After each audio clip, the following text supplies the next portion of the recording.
Welcome to the City Council regular meeting. Today's Tuesday, February 17th, 2026. The meeting is called to order at 6:31. The Pledge of Allegiance will be led by Councilmember Wu. Thank you. Please stand up and place your hands on your heart and repeat after me. I pledge allegiance to the flag of the United States of America and to the republic for which it stands, one nation, under God, indivisible, with liberty and justice for all. Thank you. Clerk, roll call, please. Mayor Menchaca, Here. Vice Mayor Chan. Here. Councilmember Ding. Here. Councilmember Herrera Avila. Present. Councilmember Wu. Here. As we begin tonight's meeting, I'd like to wish all of our residents and families celebrating a very happy Lunar New Year. This year, we welcome the Year of the Horse, a symbol of strength, resilience, energy, and forward momentum. In honor of today's celebration, the council dais has been specially decorated to recognize and celebrate this important holiday. May the Year of the Horse inspire us to move boldly toward our goals and continue building a vibrant and united San Gabriel. Wishing you all health, happiness, and prosperity in the year ahead. We will now have some announcements from our Chief City Clerk. Tonight's meeting is live streamed on the city's online platforms. If you wish to address the City Council during tonight's meeting, we request that you please complete a speaker's card and hand it to the clerk at this time. When speaking, please state your name for the record. Please note that interactions between the City Council, city staff, and the public during meetings are subject to the city's rules of decorum. Approval of agenda order. Are there any objections to the agenda order? Okay, hearing none, the agenda order is approved. Okay, next item. Oh, I'm sorry. Yeah, next item, please. We have no presentations this evening. Our next item is public comment. This is the time set aside for members of the public to address the City Council on consent calendar items and on items of interest that are not on the agenda but are within the subject matter jurisdiction of the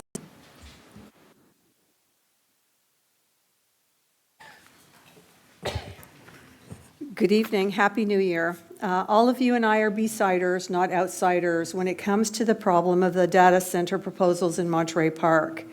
The 45-day moratorium expires on March 7th, and it will likely be extended. On March 4th, Council will discuss next steps to prevent the construction of the first one on Saturn Street. It will likely be put to a ballot measure. The City Council was ready to vote to approve it with only a handful of residents knowing anything about it. Well, here we are now, where many of us in the San Gabriel Valley have been showing up to their meetings trying to stop it. A ballot measure unfortunately precludes residents living close to the site in South San Gabriel, Montebello, and Rosemead from being included in a solution to the problem. San Gabriel is a very old and beautiful city with significant historic value. No data center should be built here ever. So I come asking something of you tonight, that you put an emergency ordinance on the agenda for your next meeting, banning data centers here. Montebello did that just last week, passing urgency ordinance 2491, establishing a 45-day moratorium on data centers while the council decides on how to proceed to prevent them over the long term. An attorney in Montebello spoke at the meeting and indicated that the language in the ordinance has to be carefully worded regarding types of data centers under consideration. Those of us living in the San Gabriel Valley are grateful to see Montebello City Council taking a proactive stand to protect their residents and their city. This commitment to action fosters a great sense of trust in and respect for our local elected representatives. I'm sure you are watching the situation in Monterey Park unfold, where residents are outraged, angry, and distrustful of their council, who blindsided them with these data centers, and two are proposed. Data centers don't belong anywhere in the San Gabriel Valley due to extreme drought, wildfire risk, air pollution, and an aged power grid. It was only just a year ago when we witnessed the Eaton fire coming for us. We were just lucky. So we are asking you to follow Montebello's lead. It is easy to see that keeping them out is a whole lot easier than getting them out. If the Monterey Park City Council puts the problem to a ballot measure, we will be asking for volunteers from every city in the San Gabriel Valley to join us to canvass residents and get out the vote. We love living here, and will make every effort to be there for our sister cities. It is truly amazing to see everybody coming together to support residents of Monterey Park and surrounding areas facing this unimaginable situation. Thank you very much for your time tonight. Our next speaker is Grace Young.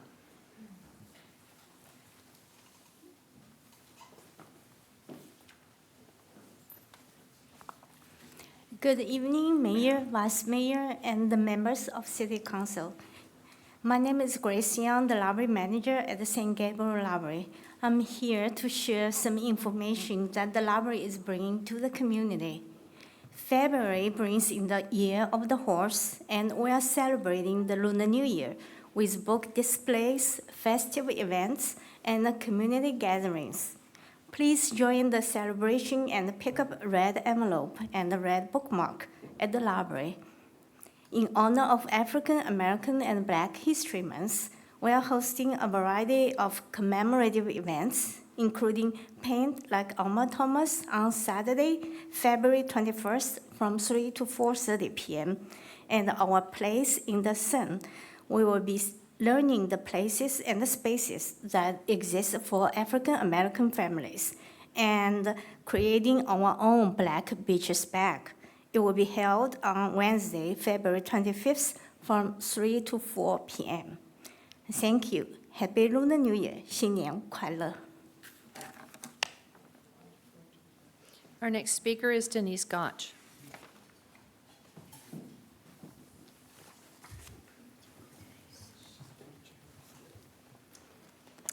Good evening, Madam Mayor and City Council. I am here once again to remind all the citizens of San Gabriel that are watching this on YouTube, if you know anyone that was born or lived in San Gabriel and served from the Civil War to the current war, to please go online to the San Gabriel Veterans Coalition website, fill out the form, and then submit your discharge paperwork for your relative, and so we can get them on the upcoming Veterans Memorial that the City of San Gabriel and the Veterans Coalition Group and the Mission are all working together to make sure that all the veterans of this city are recognized for the service that they so much sacrificed for all of the citizens of the United States of America, but especially for our city. I have been going for many businesses to see, since most of these veterans are deceased, if they have relatives alive that are willing to tell me their names, where they live, to submit. I got a nice book, courtesy of the Historical Society, of this young gentleman. As you know, all the Japanese were sent to internment camps during World War II. He was very unusual when he was in the internment camp. He wrote a diary every single day of what happened to him. His family owned a florist shop on Valley Boulevard even before the San Gabriel Nursery did. As he got released from the internment camp, him and his brother both then went and signed up and served in World War II. And I went to the nursery and researched there and found their two sons that served in World War II after the internment camp, and found their records too, so that both of the florists that were in our city for over 100 years and several years before that will all be recognized on the memorial.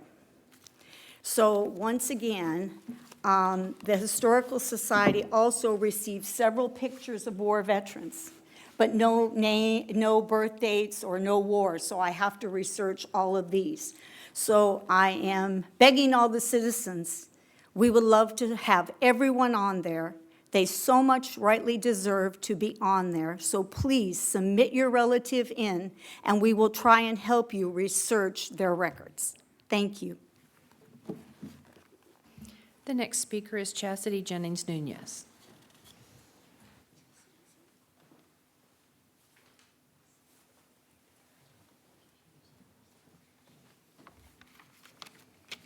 Good evening. I want to start with wishing everyone a happy Lunar New Year. not only for those in this room, but also to the residents of San Gabriel who are listening, of which at least 60% identify as part of the API community. Second, I want to say that the reception at Blossom Market for the Black History Month exhibit that I invited each of you to at the last meeting was very successful. Vice Mayor Chen and I have rarely seen eye to eye since he was elected. Despite that, he accepted the invitation and attended the event, and I believe had a great time with good food and great people. Thank you, Vice Mayor Chen, for your support and willingness to go outside of your comfort zone to attend an event in your city held by a resident of your city and patronizing several local businesses. Finally, and my main reason for commenting tonight, is to call each one of you out publicly for your complete lack of voice and complete silence on the tactics that the Department of Homeland Security and ICE agents are using to harass, terrorize, unlawfully detain, and arrest everyone from children to the elderly in and around our city. Even when we had major ICE raids at Mission Car Wash, Temple City Car Wash, and other local businesses, there were no statements made by any of you to express your outrage, concern, empathy, or reassurance to the community. It is not enough to have your police chief respond at a meeting of 5 or 6 residents that the SGPD is not assisting the federal immigration operations. In the last 2 months, we have seen a very vocal and overwhelmingly negative community response to city councils in El Monte and Alhambra because local residents have perceived an alliance between ICE agents and local police departments. And these are city councils whose members have been outspoken in condemning the brutal and in many cases illegal pursuit and detention of individuals for no other reason than the color of their skin or the accent they have when they speak English. At the recent Talk of the Town, Chief Elizalde said that we have been fortunate because San Gabriel has not been targeted with the intensity of surrounding cities in the SGV. Well, it's coming because the quotas that were put out by this regime haven't changed.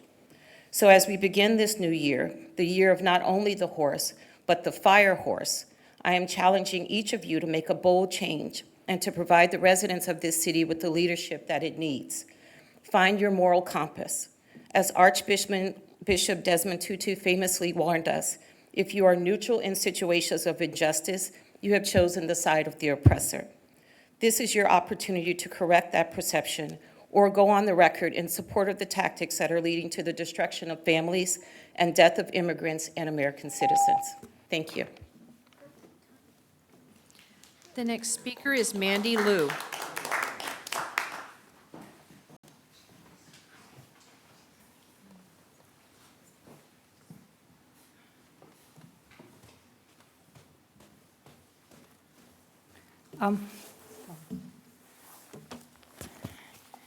Good evening. My name is Mandy Liu, and I have lived in San Gabriel for 40 years. I remember we moved here and bought our first home in 1986. And today is Chinese New Year. Usually for Chinese people, we do not want to go up here in front of the city council.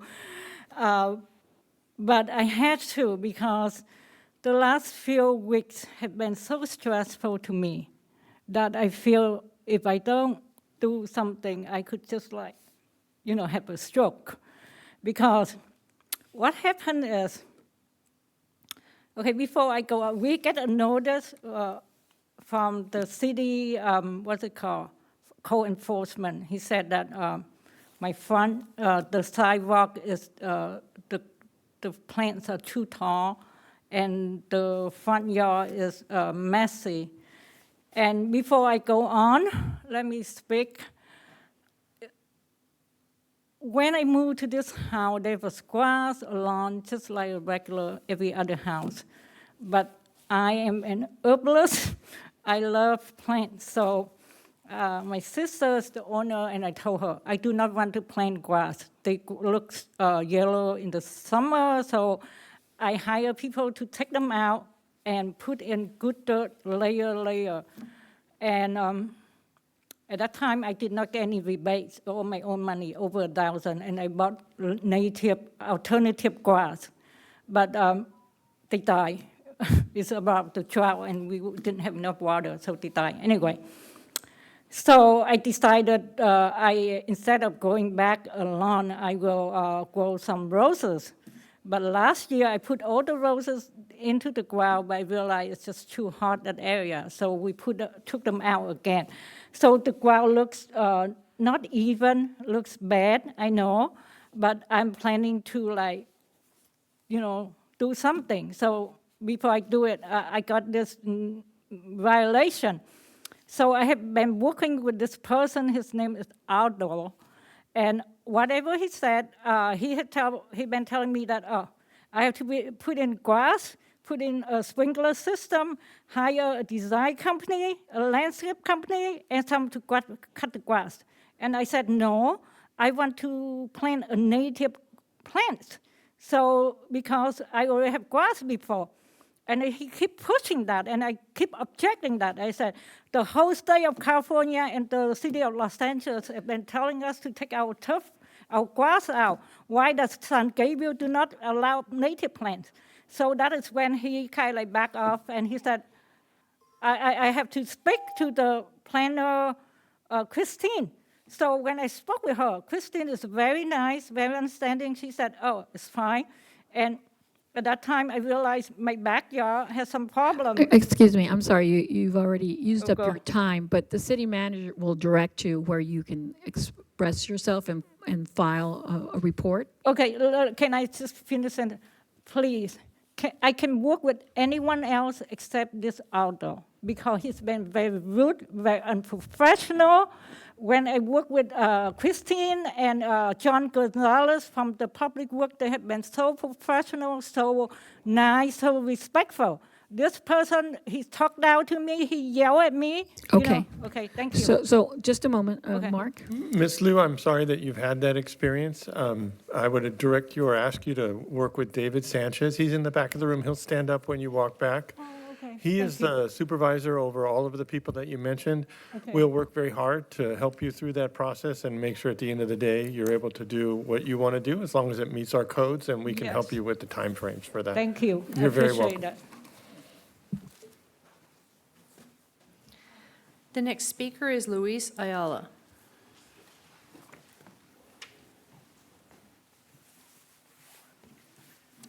Good evening. Obviously, I'm not Luis, I'm John. Esteemed Mayor, Vice Mayor, and Honorable Council, I'm here tonight just to introduce a new team. We've had some changes at Athens. I'm your new Senior Vice President of Government Affairs, so I'll be representing the city of San Gabriel amongst a lot of other cities.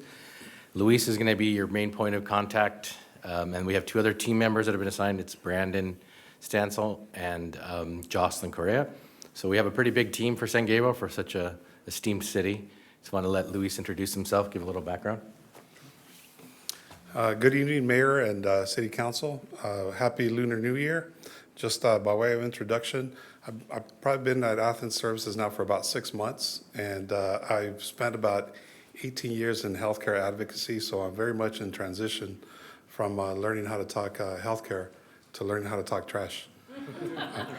And so this community is a community that I'm very close to.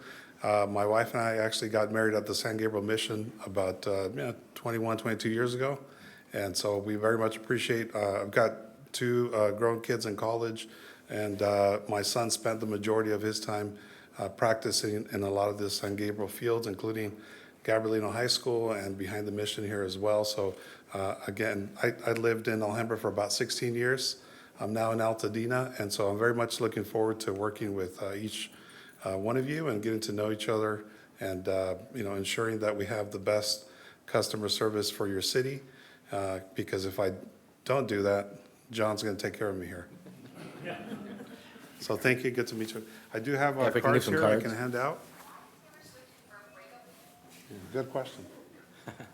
Thank you. The next speaker is Michael Cervantes.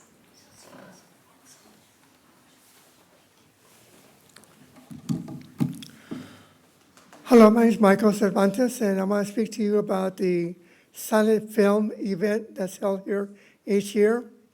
I've been to several of them, and they've been really a marvelous experience. I guess the first one I went to was a silent film called Ramona with Dolores Del Rio, filmed in, came out in 1928. What I want to speak to you about is to see that event enlarged. It becomes instead of an event that's held one Saturday every maybe July, 4 times a year, I guess 4 times in July, but to expand it, to make it larger, and to have maybe a newsletter developed with that, get in contact with people or organizations or institutions from other cities like colleges, maybe high schools, to let them know about the event and that this event becomes a focal point for the city. We have different events that occur here during the year. We have street celebrations. We have an event for Memorial Day, Veterans Day, and other activities here. But it seems as though if we could expand that particular activity of silent films, it would be a really big plus for the city and make it better known. And it would give an opportunity also for people after they see the movies to go and eat and dine or have lunch at one of the eateries in the area there. So eventually I'd like to see some kind of committee set up to explore this idea and to see where it can be taken. So this is my thought, and I wish everybody the best. Our next speaker is Sherry Lou.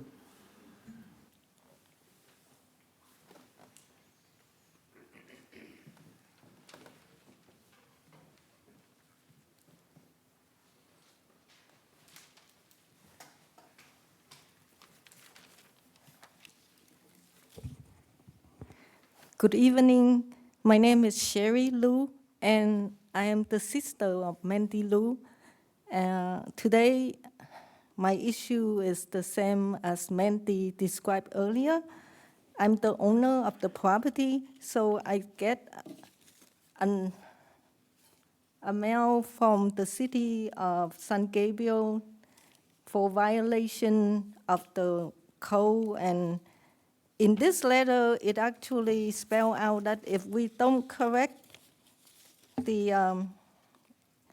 if the violation is not corrected, then I will get a fine like 100, 200, 500, and 1,000 for each day. So when I receive the letter, I make a call. I call Aldo.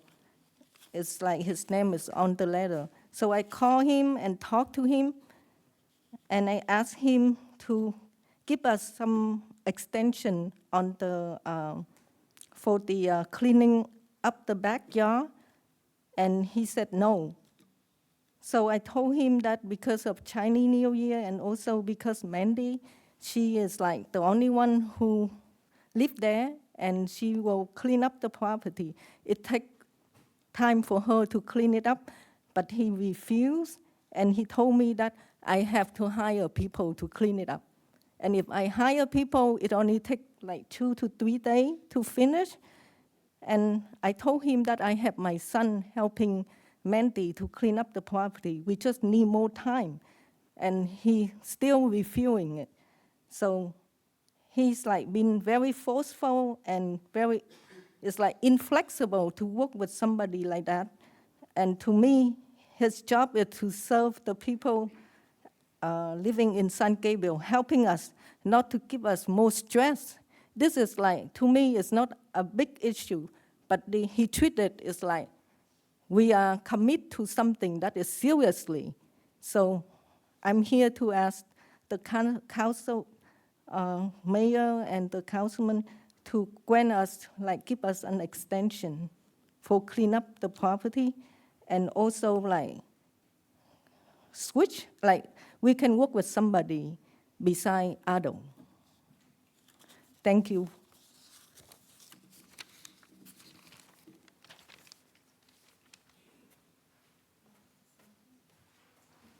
Madam Mayor, I have no more speaker cards.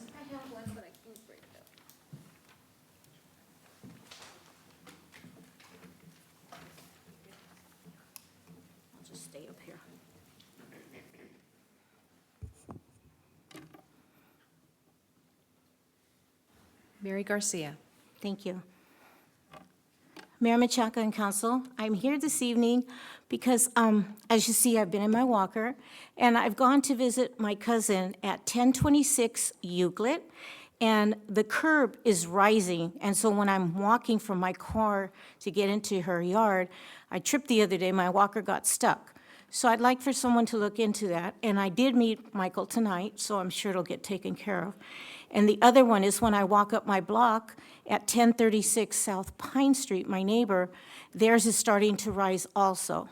So if you could just have Michael look into it, Public Works, I appreciate it. Thank you.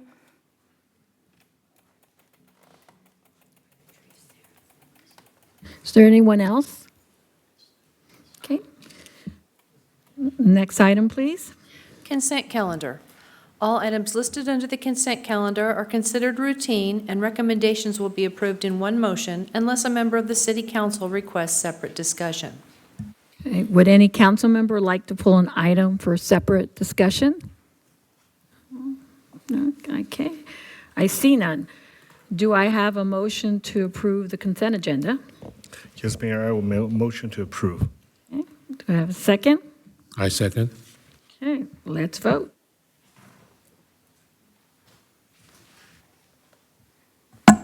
Motion passes by a vote of 5-0. Next item. We have no public hearing or continued business. Our next item is new business item A. Review Veterans Memorial conceptual designs and provide direction to staff and landscape architect David Volz Design Creative.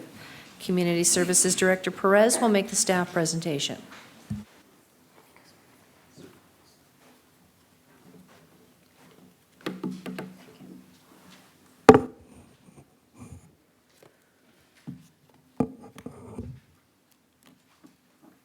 Good evening, Mayor and members of the City Council. We are very excited tonight to be bringing you the conceptual designs for the Veterans Memorial. I know this is an item that is near and dear to all of your hearts, to the point that you all want to be on the committee. So I appreciate that, and we look forward to presenting these to you tonight. Just to give you a little bit of an introduction in terms of where we have come thus far. In July 2024, the City Council approved the recommended location for the placement of the Veterans Memorial in Plaza Park. And then a year later, in July 2025, the City Council approved an agreement with landscape architect David Volz Design Creative, DVDC we'll call them for short, for the development of the conceptual designs. And they will be presenting the designs tonight. So staff and the team are pleased to present the two conceptual designs that will come before you. And tonight we are seeking council's feedback and direction on those designs. A few more details. So following the approval of the agreement with DVDC, staff met with the team to discuss the planned approach, and then in September 2025, we held a community meeting at Plaza Park, so at the site of the future memorial. Veterans, any community members were welcome to come to that meeting, and that was an opportunity to meet with the architect.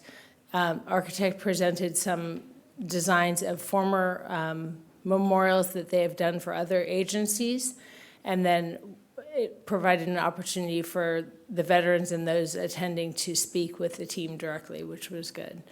And then in mid-November, DVDC provided the two draft conceptual designs. At that time, staff met with the Mission Church and Public Works to gather any thoughts or concerns about the designs, and I'll let you know that no concerns were expressed at that time.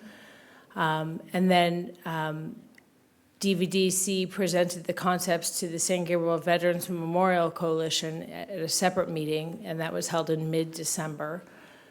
And then following that meeting, the Veterans Memorial Coalition met with their group to discuss their preferred design and any edits that they would like to see. And following the presentation of the conceptual designs tonight, we will let you know the design that the Veterans Memorial Coalition has selected or would like to see, and the kind of edits that they have proposed for those designs as well. So now I would like to turn it over to Gary Vasquez, who is the Director of Design from DVDC, and he will be presenting the designs, and he's also the designer of the designs. So I'll turn that over to him. So you just right arrow. Okay.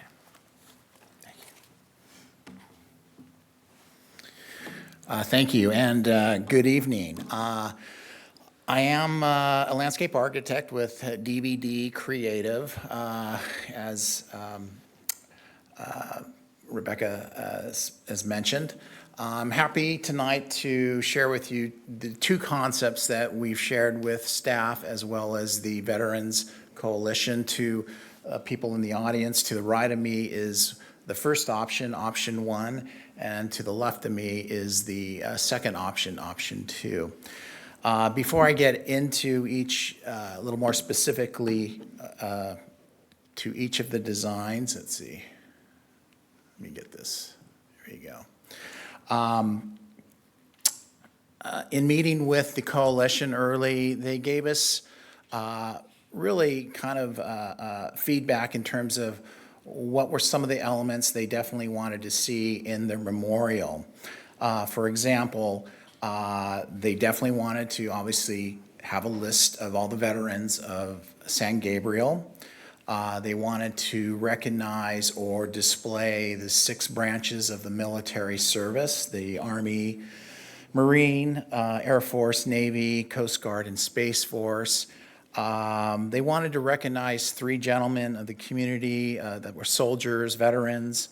Mr. Rainier Aguirre, I believe, won a Purple Heart or received a Purple Heart, and Mr. Furman de la Rosa, and a person by the name of Mr. General George Patton. And another element they wanted to consider showcasing is maybe a statue of the fallen, what they call the fallen soldier battlefield cross statue or sculpture. And there is also a USS Mission San Gabriel, which is a tanker ship that was used in World War II to transport oil to the U.S. soldiers and our allies in Europe. So these are some of the things that when you look at both concepts, you're going to find these elements in each of the concepts. The slide that is up right now just kind of points out the approximate location is where it was decided to put the memorial. To the up above, you can see the mission, and then we're in the building to the left, City Hall there. So this is our first option. And because of the proximity to the mission and some of the Spanish colonial architecture that you see, not just in the mission, but some of the buildings that are close by, we wanted to respect that architecture and some of the details that you see that are shared in a Spanish colonial structure. This one is our first shot at providing a memorial that is in the form of a bell tower. And this bell tower stands approximately 20 feet in height, and it would be tiered in a way where it would be constructed out of stone and tiered up. And to recognize some of the elements that I'd mentioned previously, we would use both the bell tower, and both to the right and left of the bell tower would be 2 separate walls that would recognize the men and women, the veterans of the service that provided service. I mean, it's a little hard to see in plan view, and I'll go to the next slide and you'll kind of see we did some modeling to kind of create more of a vision of what we saw there. But there are, just so you know, there are existing trees, palm trees there, a nice large California pepper tree, and all these existing trees on site. We wanted to work around, and we wanted to, again, keep them in the design. And this walk that you see above is the main existing walk, and then the street sidewalk above. And we thought if we could just kind of link those two together so people can kind of move from the street into the park would be a nice feature as part of this memorial. But the main feature here is the tower, and I'm going to go to the next slide. So we developed a few elevations to kind of give you a better idea. The elevation C that you see on the lower left is the main tower, bell tower in the middle. And you see how it would kind of terrace up, step up in a way. We'd have these different terraces where we can incorporate maybe a planter to soften some of the rock work. In this case, we were trying to incorporate some of the Mission sandstone rock look. The bell tower itself, we see opportunity to display the 6 branches of the service, and then flanked by to the right and left of the bell tower would be the wall that we would display and recognize the men and women veterans of San Gabriel. There would be large columns, as you can see, to the right and left, where we would also design in a recessed cove where we could incorporate possibly the fallen soldier battlefield cross statue. There was some mention about recognizing nurses also, military nurses, and that could be incorporated on the other column as well. And these were designed in a way where there's the main front, as you see in elevation C, but there's also a backside, so people can kind of take advantage of both sides and experience some of the information of the memorial. On the backside, as you see, elevation A, we would possibly incorporate a relief of the USS Mission San Gabriel on one side.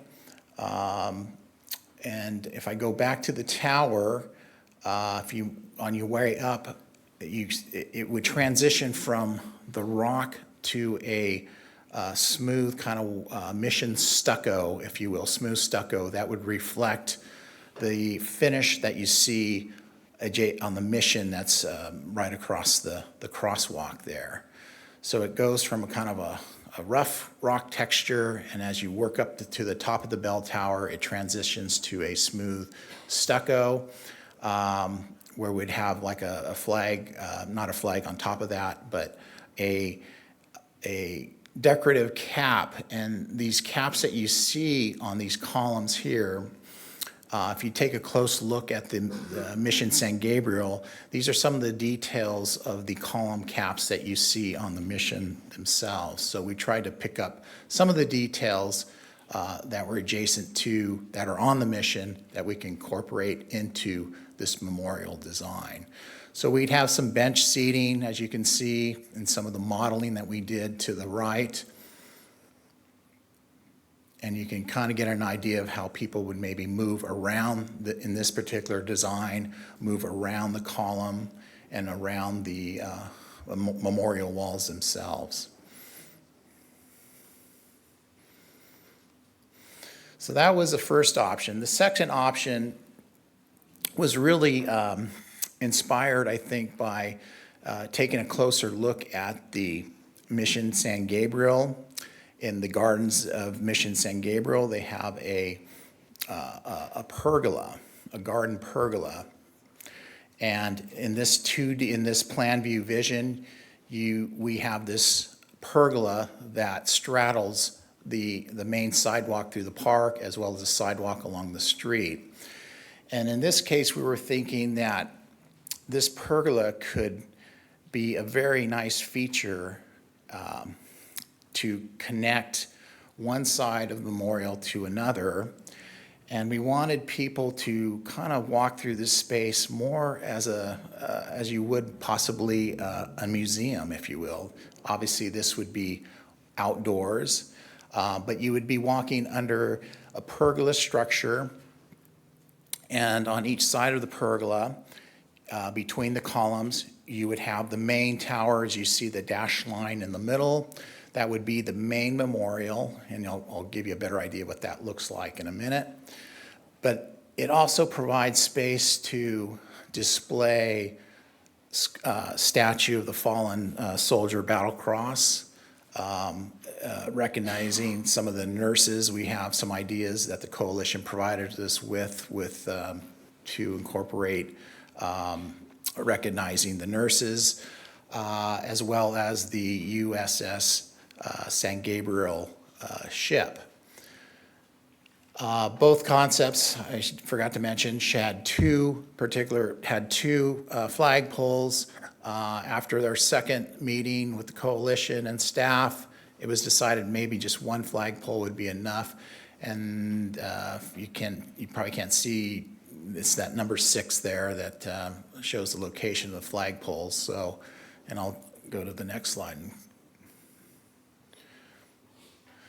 So the above elevation, elevation A, is kind of looking from the grassy area, and this would be what we would consider the front of the memorial. And the wall spans between the columns, if you will, and it also offers, there is space where people can walk under the pergola and then through the other side towards the open park and be in the front side of this monument. In the center of the wall there, you see a space to recognize the men and veterans, the men and women. On the left side of that wall would be the space where we would display the 6 branches of the military. And on the right side, there's a column there that would be the space where we would honor the 3 men. And I was told this evening that there would be possibly 5 men that would be recognized on that particular column.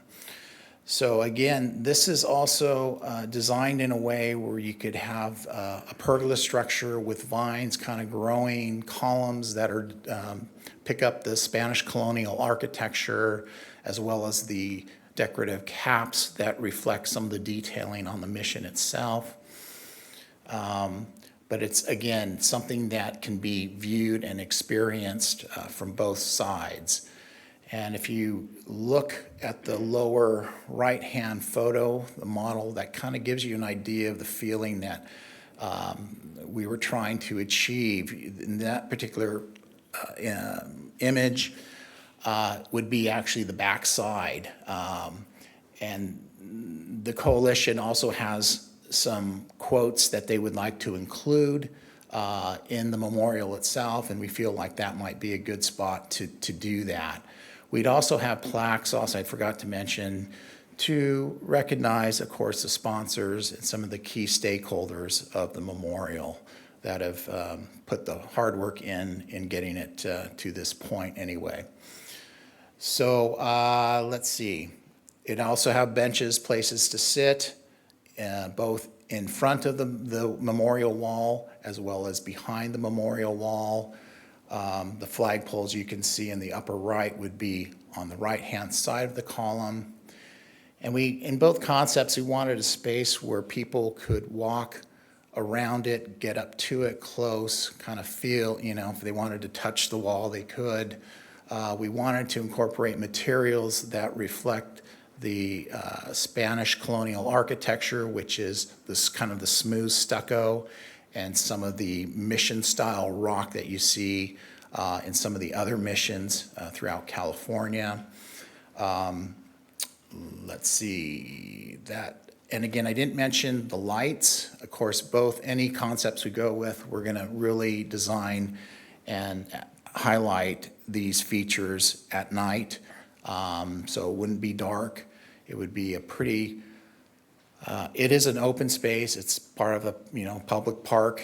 And so what we would make sure we do is make sure that the design elements can hold up to some of the abuse that parks generally have to deal with. Let's see. So with that, I'm going to turn it back over to Rebecca, and after that, I'll be happy to answer questions.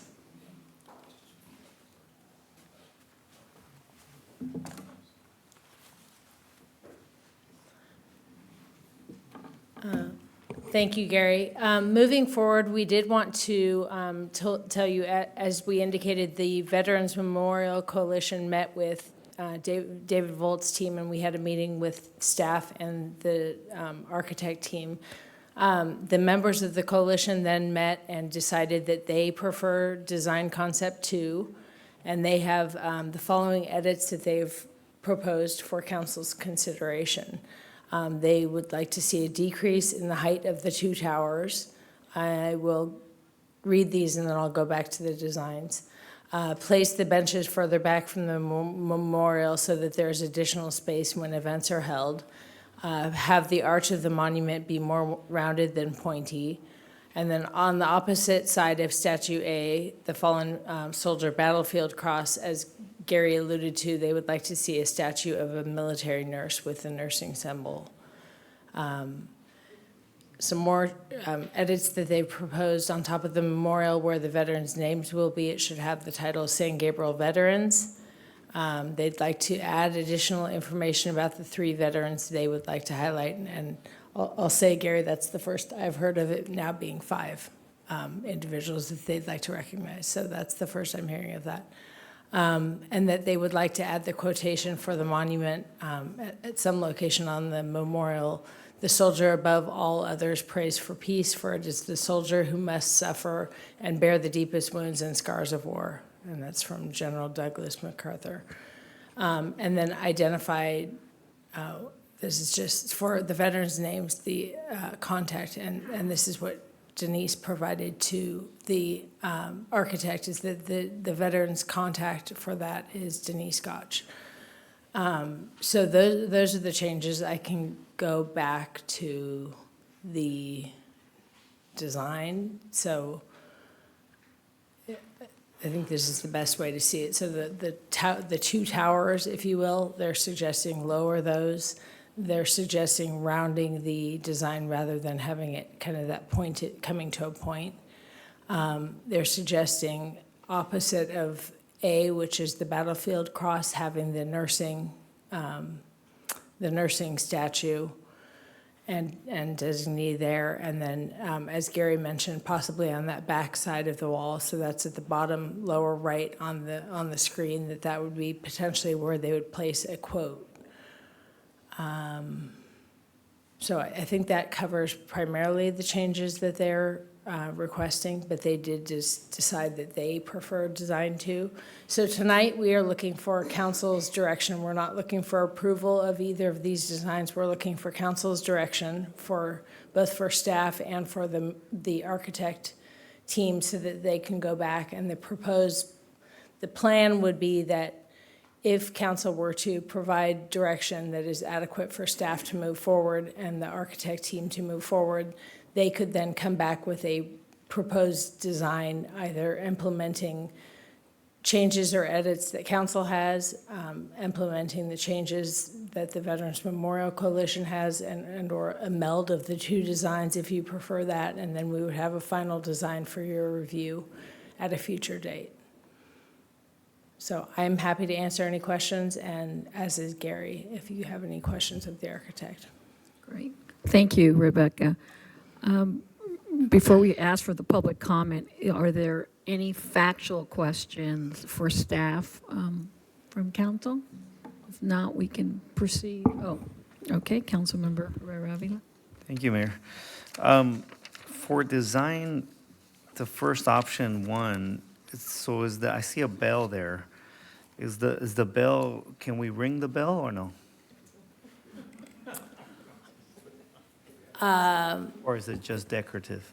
Is that a clarifying question, or can I turn it over to Gary? Okay. Okay. Yeah, I think we could design it so you can actually ring this bell, so. Yeah, thank you. It can be designed for that, yes. And then for option 2, there's no bell, right? Is that correct? Correct, no bell. And then for the plants that you guys are proposing to have there on the pergola, what kind of plants are you proposing to have? Plants, vines, things like that. Well, we would want to probably use a lot of drought-tolerant, water-wise type plant material on the pergola itself.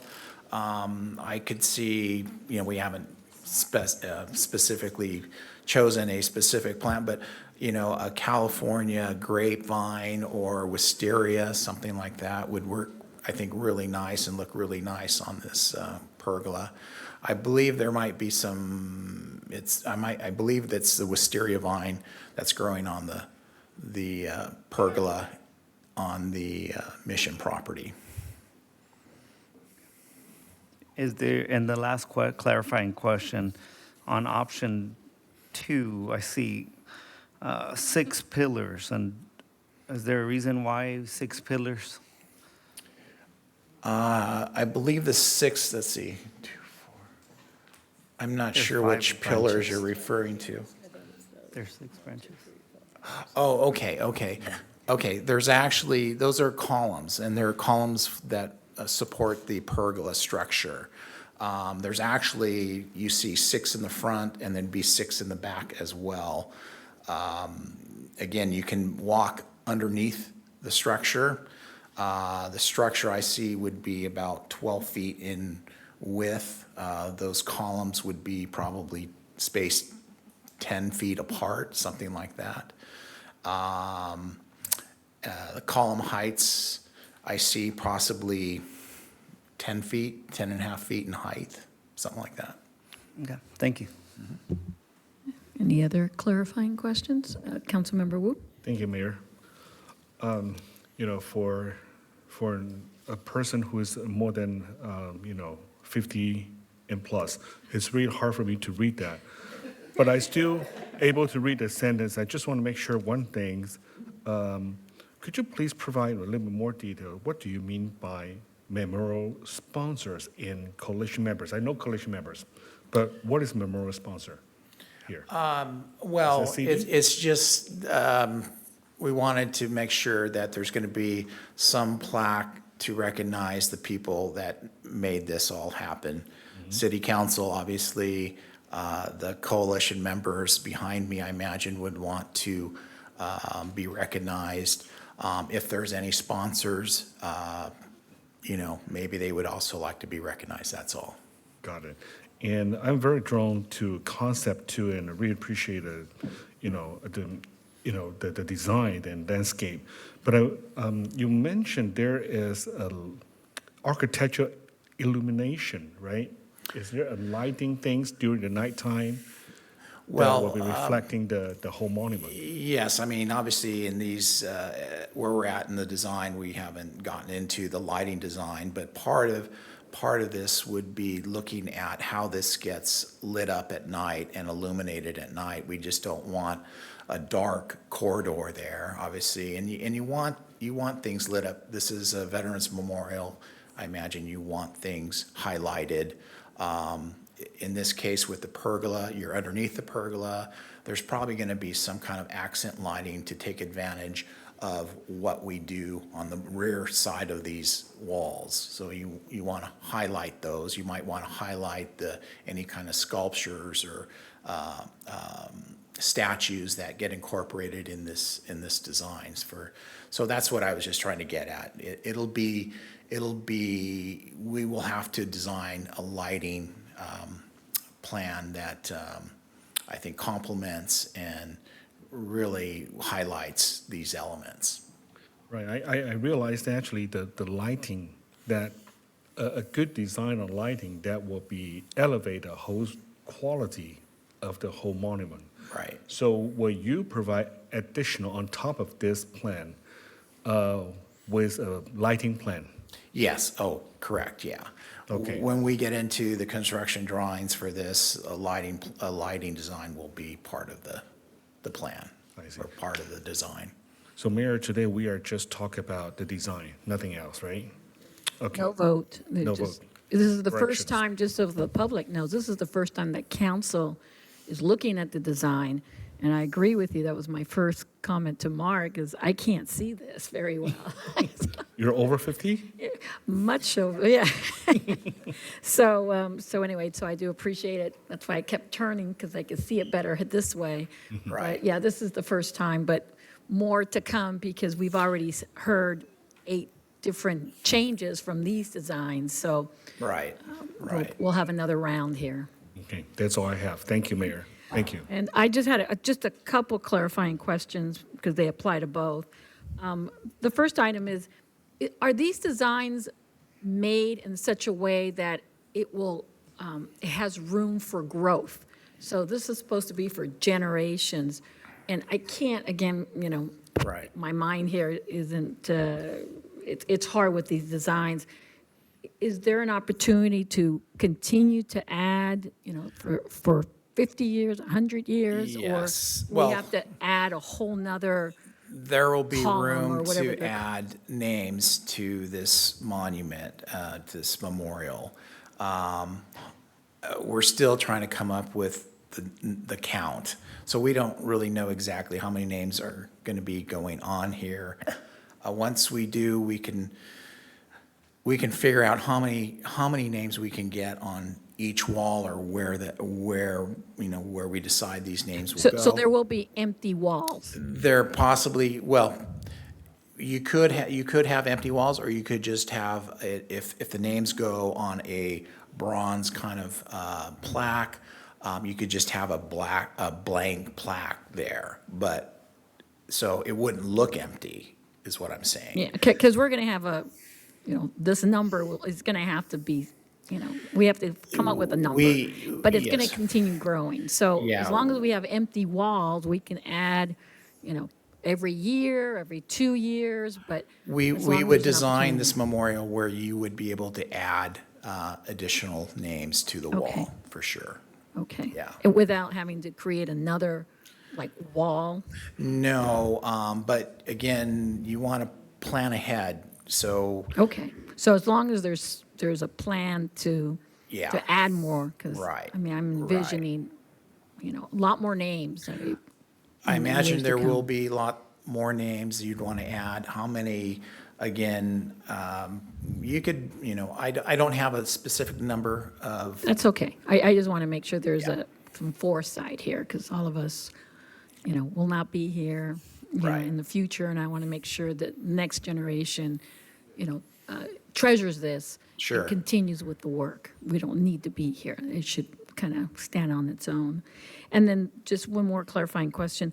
The lights are great, but I get very concerned with security. Is there going to be a security system of some sort? Because unfortunately, I can see some kind of, what do you call it? Vandalism. Vandalism, thank you. I'm not saying, I'm Yeah, saying. vandalism taking Unfortunately. place. Unfortunately. I mean, we see the graffiti taking place, and, we go out there, we have actually a company dedicated Right. to removing the graffiti.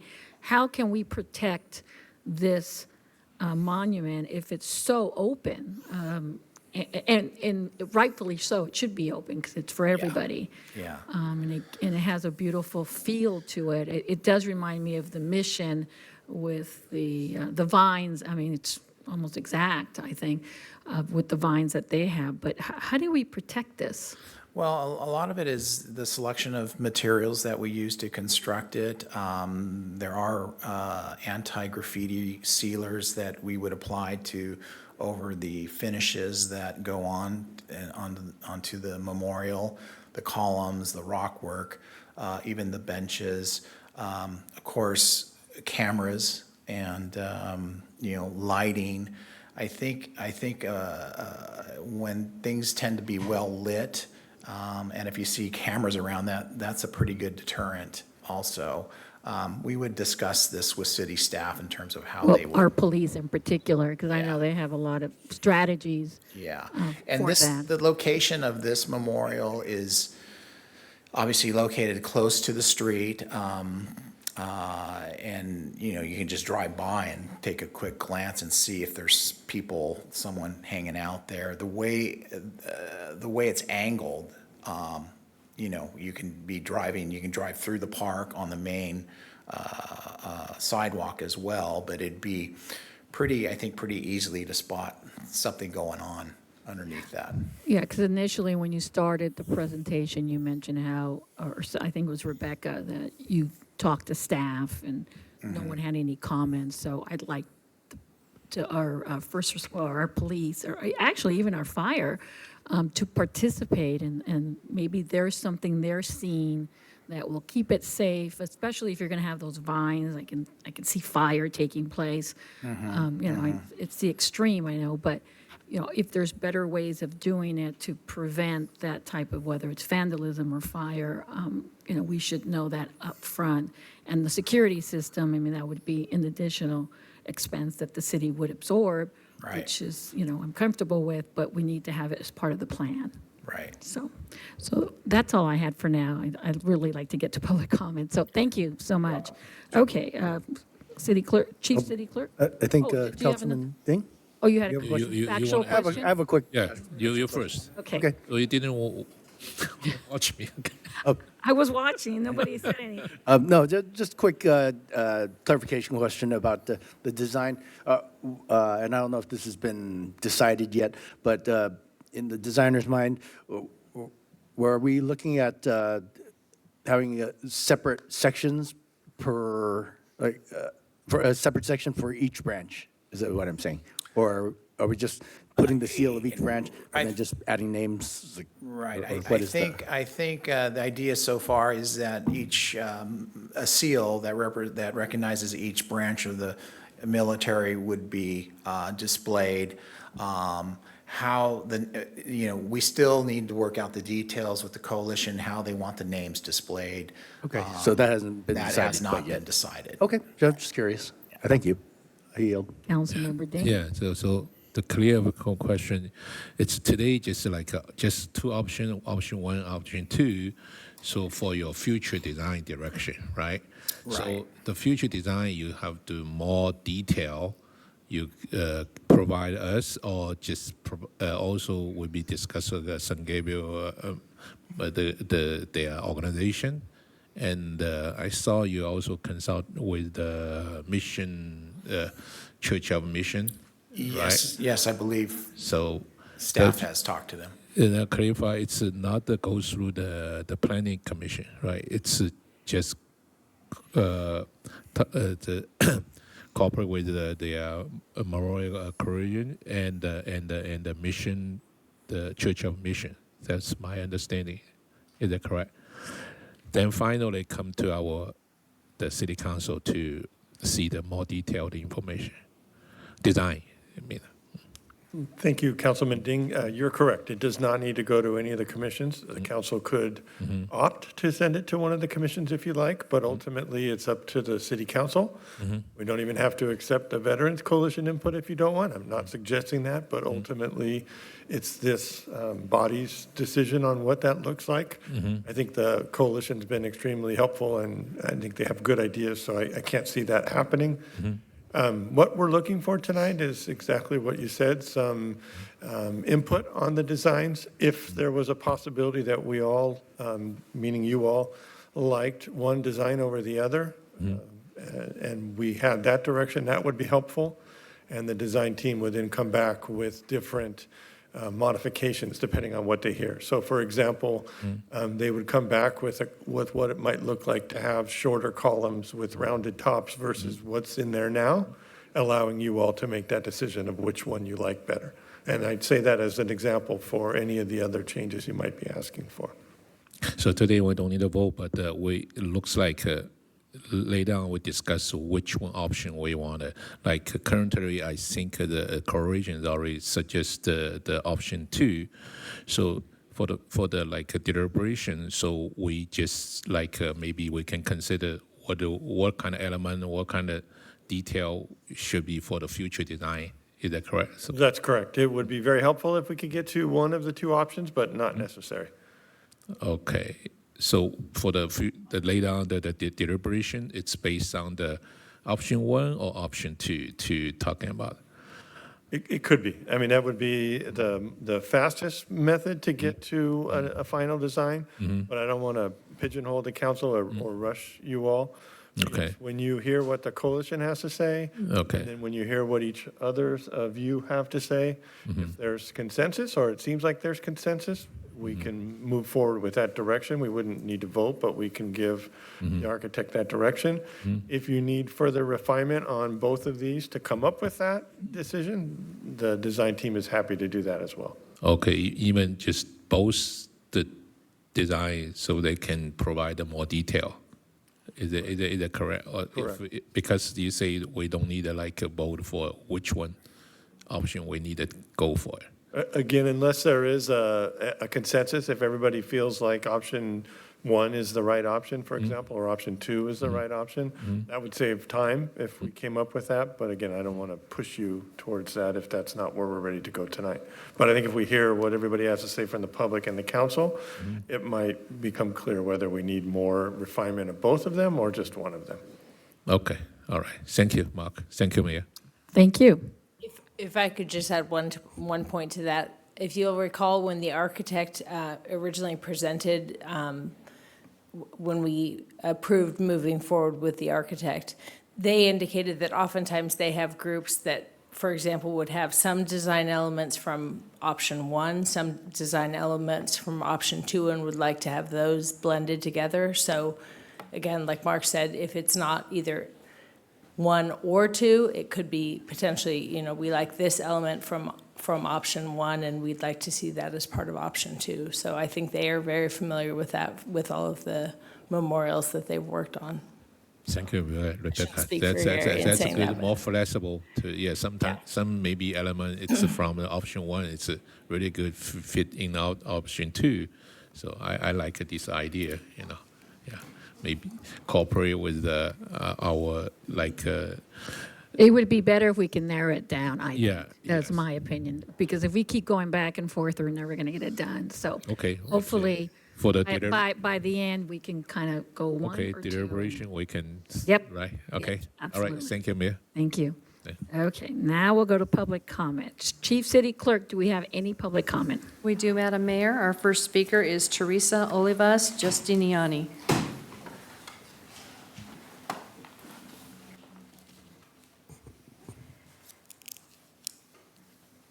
Good evening, Madam Mayor, City Council members, and staff. My name is Teresa Olivas Justiani, and I am one of the founding directors of the San Gabriel Veterans Memorial Coalition. And I'm here tonight to share what this monument truly means to my family and me. One of the honorees whose name will be placed on this monument is Furman De La Rosa Jr. To many, he may be a name etched in stone, but to us, he was such much more. Furman was a son, a brother, an uncle, a cousin, a father, a grandfather, and a friend. But to me, he was my Uncle Junior.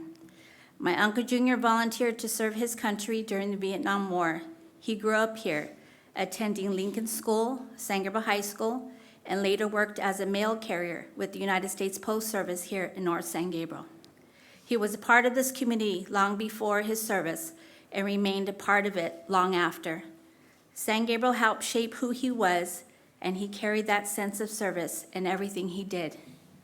For my family, this monument is not just about remembering the past, it's about honoring a life of love, service, and sacrifice.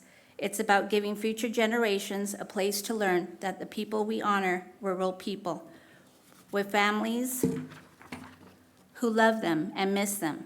It's also special to me that my grandfather, my husband, my godfather, my uncle's name will also be placed on this monument. Our family would also like to thank our former President Daniel Tovar and former Vice President Lily Grahoots for the vision of the Veterans Memorial Monument. Although Lily did not live to see her vision come to life, her heart and dedication are present in this project, and her impact will live on through this memorial monument. We are deeply grateful that the city has stood behind us with this dream of the Veterans Monument, a permanent tribute to sacrifice, bravery, and a space for reflection, healing, and connections for families like mine. This monument means that our loved ones will never be forgotten, and that our service will always be honored. Thank you for allowing me to share what this monument means to my entire family.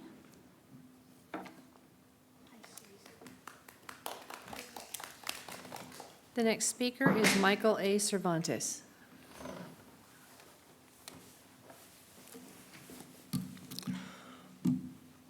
My name is Michael Cervantes, and I serve as the president for the Veterans Coalition.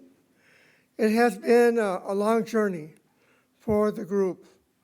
Over 6 years that they've been working on this project. It's not been an easy journey.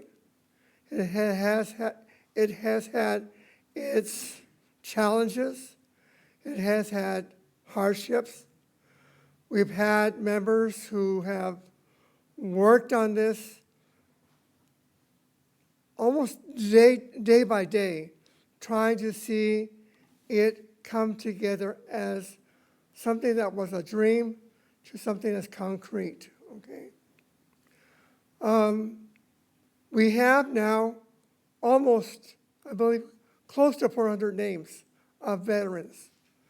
And the thing is that as we think that we are complete with the number of veterans, we have more people who state, I was in the armed forces, and I am now a veteran, and I want to see my name or my family member name who was a veteran on that wall.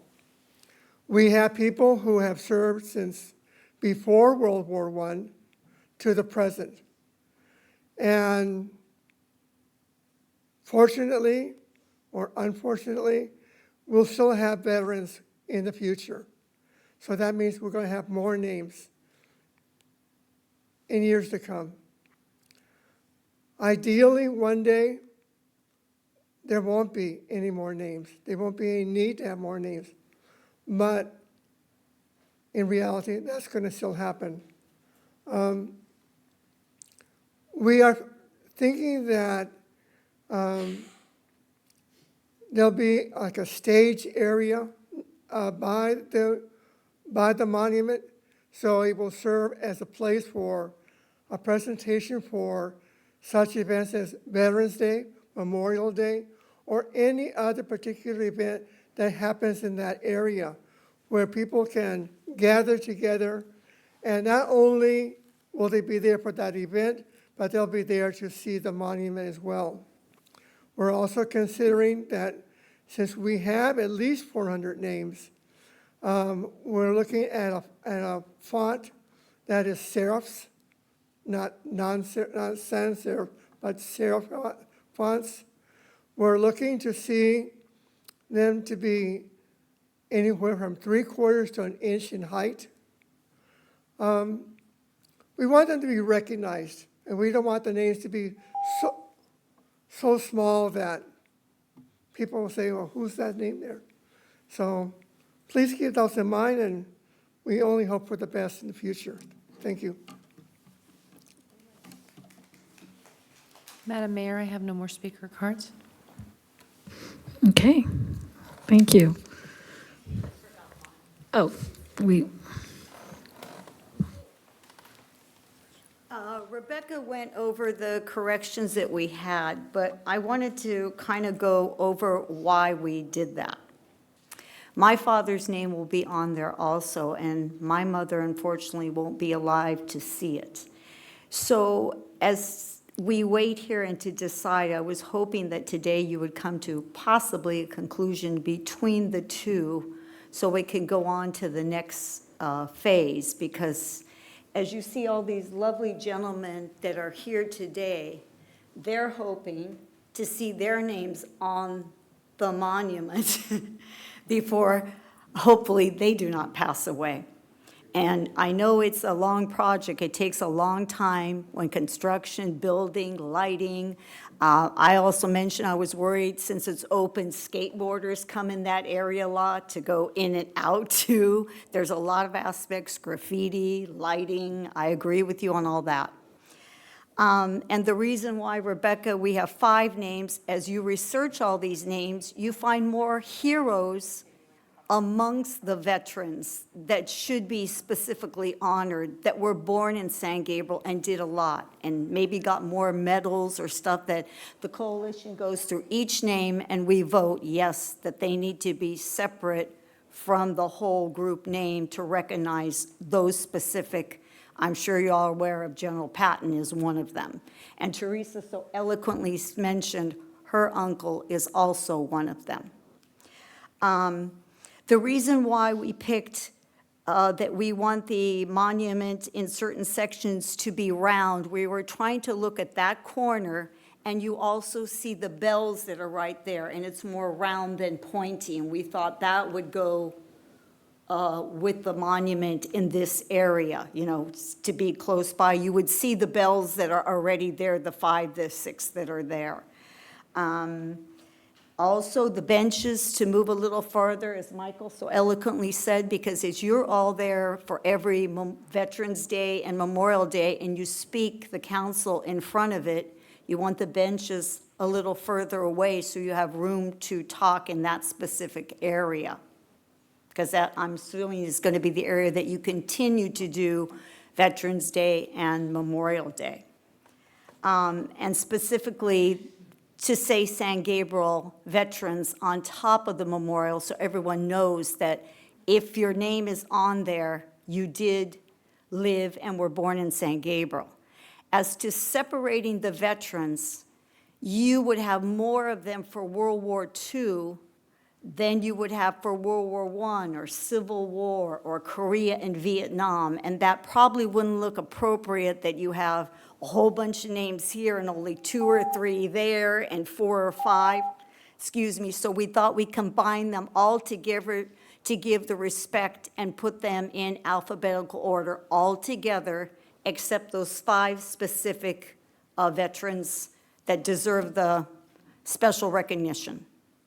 Okay, thank you. Thank you. Okay. Are there any other public comments? No. Okay, so I'll close the public comment, and we will now start with council deliberation. Who would like to start? Vice Mayor Chan. Thank you, Madam Mayor. Okay, thank you for the presentation, first of all. And then second of all, just to start with a disclaimer, I have many talents, but visual artistry is not one of them. So I trust people who are much more talented than I am at this. But just kind of just off the top of my head, my gut feel, I do like option 2 better. Just a gut feel I have in terms of the aesthetics. I tend to prefer that one. And let's see, what else? Oh, I guess in terms of placement, and I know we were just kind of discussing the basic, the basic aesthetics right now, but just something that popped in my mind when Ms. Goch was talking just now, that in terms of placing the names, I think I would prefer a method by date rather than alphabetical, because as time goes by, we're gonna the lettering, all the alphabetical is gonna get all mixed up. So I would go time order if you want to choose date of birth first or date of death, or some date timeline to be the main guide of how we're going to put the names in order, for the next 100 years or whatever it is. So that's just my comments at the moment. So thank you. I yield. Okay. I agree with that. That was one of my questions is, does it make sense to have them inscribed, or can you have like a fancy computer or something where it keeps changing the names so you can reorder them, but it might not have that same wow kind of feel to it? But I agree with you. We need to do something so all these additional names don't look so awkward, because they're definitely going to be out of alphabetical order. That's why I think I agree with you that we should consider date order or some type of beginning or ending date, and then go kind of in that order then, so we can add more in the future as they're needed and not have to, rearrange. Because you can't rejigger rocks that you chiseled. Yeah, I mean, I know the chisel's so much nicer and so much more respectful, but Unless we do, go to digital or something, and Yeah, then you can digital, always that's the word. rejigger, like the Mission Playhouse poster board out there. yeah, But it's hopefully not a as little pretty- nicer. not Yeah, as a little pretty nicer as- than that, but yes. As real stone. But Okay, anyway, thank you. that's my thoughts. Mark, did you have a comment? I would just say that what I've seen in other places is it's completely randomized, so you don't have that problem of date and coming later on. And then what we can do that can kind of bring the digital into whatever we bring forward is on a website, we can have a location for people to find the names, similar to what they do at exactly. And so as names come on, we wouldn't have to worry about where they go. They would just go in the next order, and then people would find their loved ones that way. One more thing, I'm sorry, along those same lines, I was thinking like with I think it's the Vietnam Memorial where, if loved ones are going to go and see, their fallen heroes, what kind of memento is there for them? And I know at the Vietnam Memorial and probably other memorials too, they're able to put the 9/11, my sister-in-law, you put the paper and you like charcoal or like pencil, and then because you have because it your really name. is. Because it really is etched into the stone, so you Exactly. But when it's on a digital board, there's nothing there. Digitals are smart. We can do something. You can have that So thing- we can do you can that, have or that thing maybe mailed. print, or I don't know, but something along those lines, like what are people going to take back? And I guess they could take a picture, but it is very special when you're able to do that. And I'm sorry, I don't think I explained myself well. We would have either chiseled in stone or brass plaques or some sort of plaques that would have it etched. Okay. And each name would be individual and lined up along there, and if it would give us that room that Gary was talking about to add more names. Where I was talking about the website would be if somebody wanted to know where on that plaque their family member was, you could have a directory. And unfortunately, bringing my own story into it. My brother passed away, and he's at the Peace Officers Memorial in Washington, D.C., and there is a telephone book, unfortunately, sized book of names. And so those names are added all the time, as Michael Cervantes was talking about. Hopefully we don't add names, but unfortunately to that, it's added daily. And so you go to the book that's there in the memorial to find out, it's alphabetical in the book, but your loved one's name might be on panel 4, spot 8. And so that's the way that we could have a key or a legend for where people's names are, but you would add them over time as those names happen. And then as you both had pointed out, if you want a memento, you bring a piece of paper and a crayon or a charcoal or what have you. Okay, great, thank you. Sorry, Vice Mayor, was that? Yes, I yield. Thank you. Okay, thank you. So option 2 is your preference. Who would like to continue? Councilmember Herrera. Anybody? Sure. Okay, so I got a few things here. I like option 2, but I also like option 1. And the thing that I would like to carry from option 1 is that significance of having this tower, right? Like when you go to Washington, D.C., you have these great memorials, we have these towers. I see they're shaking their head over there, but I would like to see if we can incorporate that tower with the bell tower as part of option 2. And then also have a stage area there, because we have a lot of events when we're celebrating the veterans. From option 2, I see that if we can go back to option 2, the bottom portion of that looks a bit blocky, so I would agree that it needs more of that arch kind of feeling. It doesn't have that arch feeling for the bottom section. The top section does look like something that represents San Gabriel. And I would say, and I would put this to the veterans, if assigning each pillar to each branch that's holding up that pergola, and having a big placard on each pillar so that it's visual and it's present, and then we could put some lights that will like pop out, and you look up, it's gonna be pretty grand. In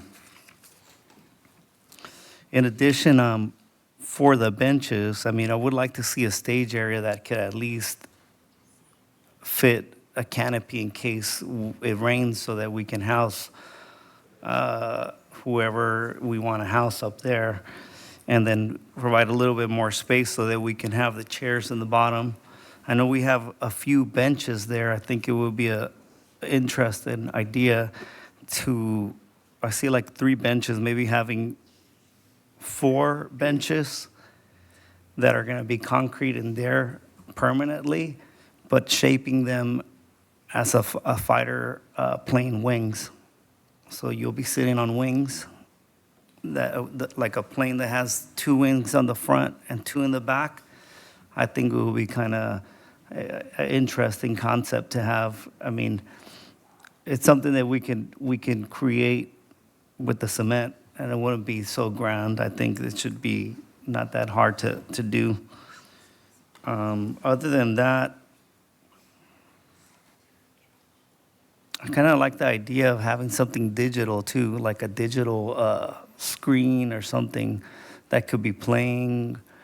I seen that. I went to Guatemala City, and they had that, like a digital panel where you can interact with it and you can touch. It's like touch screen. I know there's that technology. If we can have that embedded, and we can have a few stories, and we can easily add stories to that. We can put a name, and with technology as it advances with AI, I don't know what we can do, but I think that would be an interesting thing to add. So that's just a little bit of the feedback that I have, but ultimately I will side with the veterans and go with the option 2 with those small modifications. Okay, thank you. Councilmember Wu. Well, thank you, Mayor. Well, I just want to express that I'm in favor in number 2, the projects 2. But the truth is, I think no matter how we want to express our view as a council members, that we should just that our veterans to determine that what is truly needed, rather than just imposing that what we think should be given. This memorial monument that represents the honor of our city, and no one carries that honor more meaningfully than our veterans themselves. But I would like to say that San Gabriel Valley Memorial Coalition is really honored that to be, allowed me to be part of this project, and all the council member here is to support you, and thank you so much for your service. That's my comment. Thank you. Thank you. Councilmember Ding. Yeah. That's I say. I wanted to say thank you, Rebecca and Mark, do a good job, and the San Gabriel veteran. Okay, finally, we have the same thing we can discuss for the veteran memorial. So, actually, I remember I have this chance to discuss that. It's back to the 2018. So that's even I got elected. Before that, it's 4th of July. Okay, I have chance but it's good since the staff to put on the veteran wall on the Smith Park. But for me, I say why our city of San Gabriel don't have the permanently the memorial wall to provide our the city the veteran too. So I feel if our neighborhood city they have just only city of San Gabriel. So that's I really glad to see that this really happen in our city. So I also choose. It's like option 2. You know why? Because option 2, I feel like more family.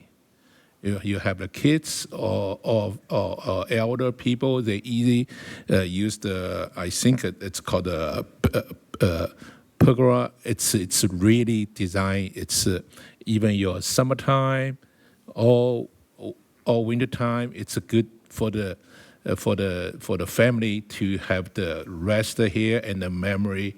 They are loved person, the veteran too. So for the option 2, I'd really like see that this is a really good concept, and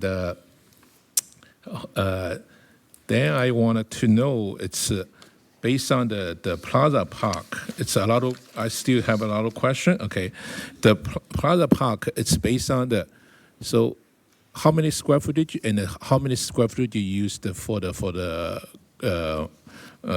memorial monument. So give to us some vision to see how big. Yeah. The total square footage, the footprint of the memorial, I don't have that total square footage. I mean, I can get that in terms of what space or what area we would be occupying if you take into account the walkways and the planters and all that in terms of how many square feet are we actually going to be disturbing of the existing site? I can probably come up with that real quickly. Because you have some map. It's a park map with the layout of the future memorial. Looks like still small corner area, but based on your option 2, yeah, I know. Based on option 2, looks like it's more huge. It's a bigger area. Almost like a half park, I'm feeling that, almost a half park is used for the memorial. So just want to make sure it's enough space to have this, yeah. And then we also have we have our Christmas tree light, the tree.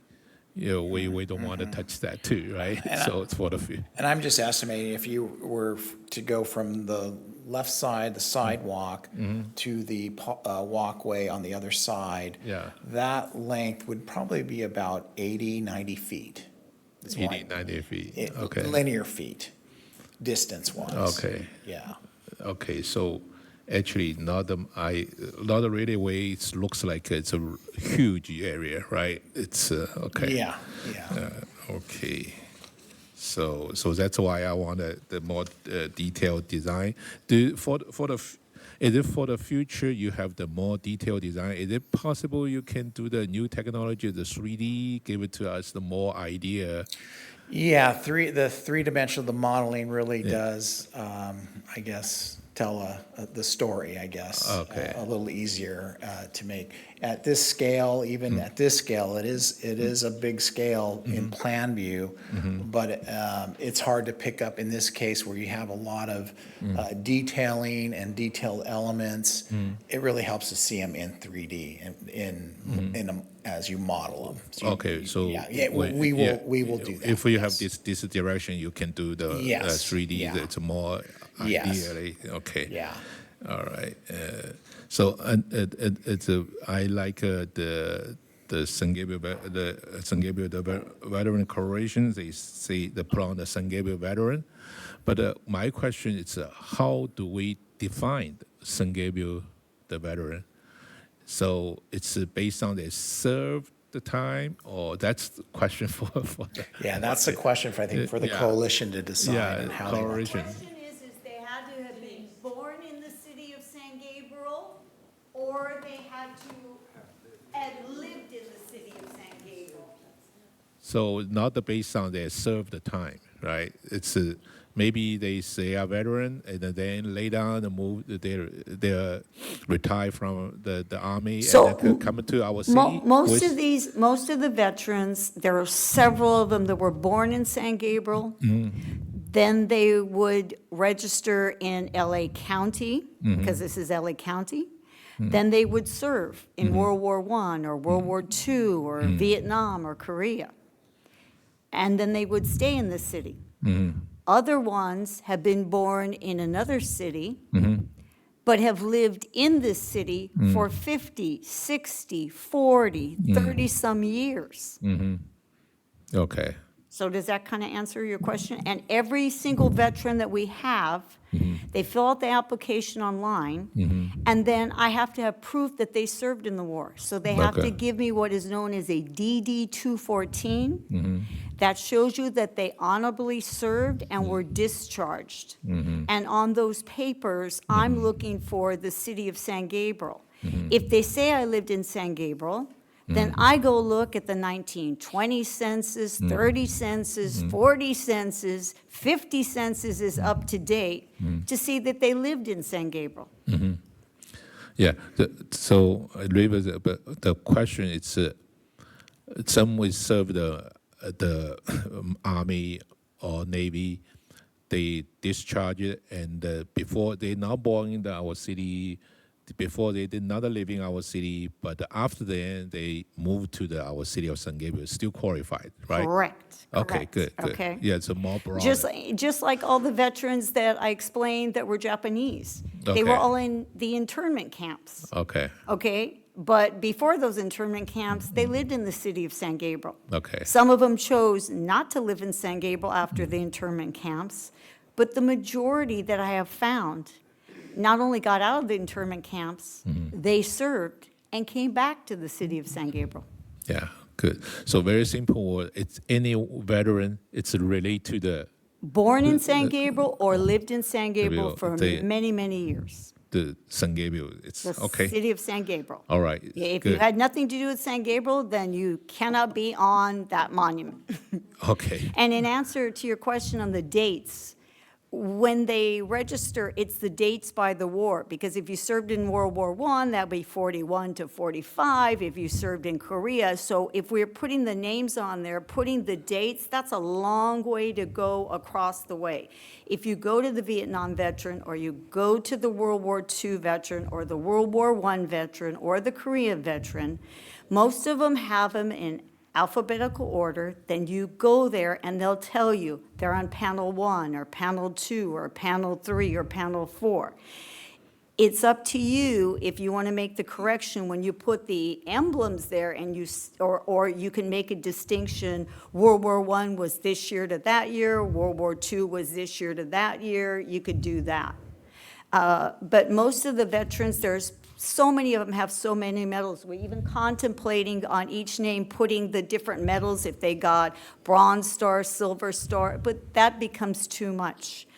If you go to the city of Arcadia, they have theirs in their museum, and it's all digitized. So they take all the history like I've been getting, they put them online so everybody can see them, and you have the emblem of each war and the years that they served. But here, being that it's outside, you can't do the digitalized and have it outside unless you place that in maybe your historical museum, which is close by. The San Gabriel Historical Museum might be one way. Arcadia got theirs through the Daughters of American Revolution. They donated all that computer and the whole setup, and you submit all the stuff to put in there. So that's another option. But being outside, we can't put that information, next to each person. But I do have a lot of information on each person. I understand. Thank you. Actually, I was just at the Arcadia Community Center a few days ago, and I noticed they do have, well, it's hard for you to see, but I took a picture. So there's the monuments outside, and then you're saying there's another one inside the museum? In their museum, it's called the Glib Museum. I can show you all the stuff that I have that, and I can show that to Mark, how they digitize and put it together and do that. So they've got an outdoors one and an indoors one. Yeah, but if you go to most of the cities around here, Temple City, Arcadia, they don't have the names on the veterans. They just have those 4 or 5 Navy, Army, Marine, flowers.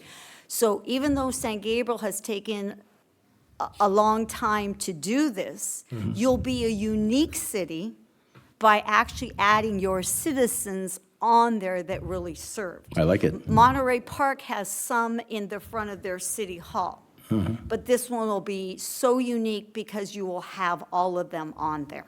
Excellent. And as time goes on, like Denise mentioned and several of you mentioned, you'll be adding on for generations. Right. Okay, great. Okay. Thank you for Any the. more questions? I can go? I still not finished. Go ahead, Councilmember. The question is for the designer. Okay. Thank you. Thank you to answer the question, Denise. Okay.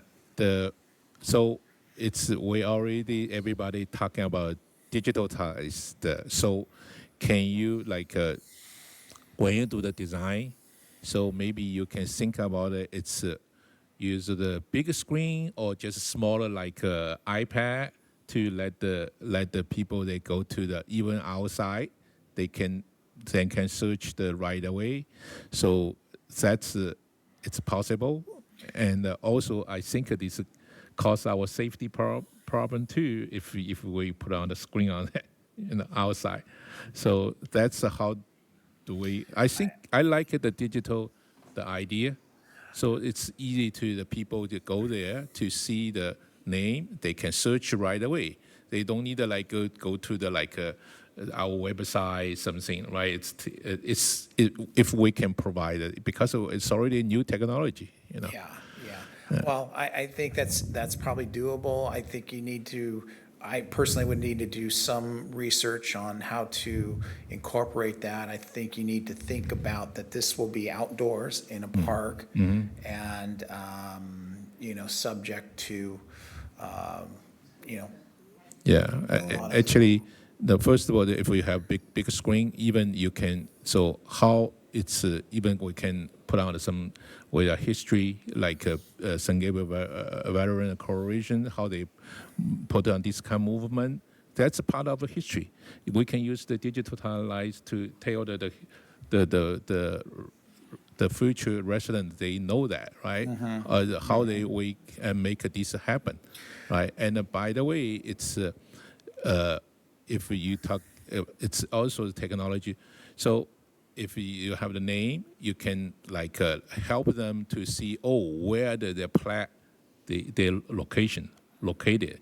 So I think they can do that too. Yeah, in terms of finding a wayfinding tool to help find a specific person. Sure.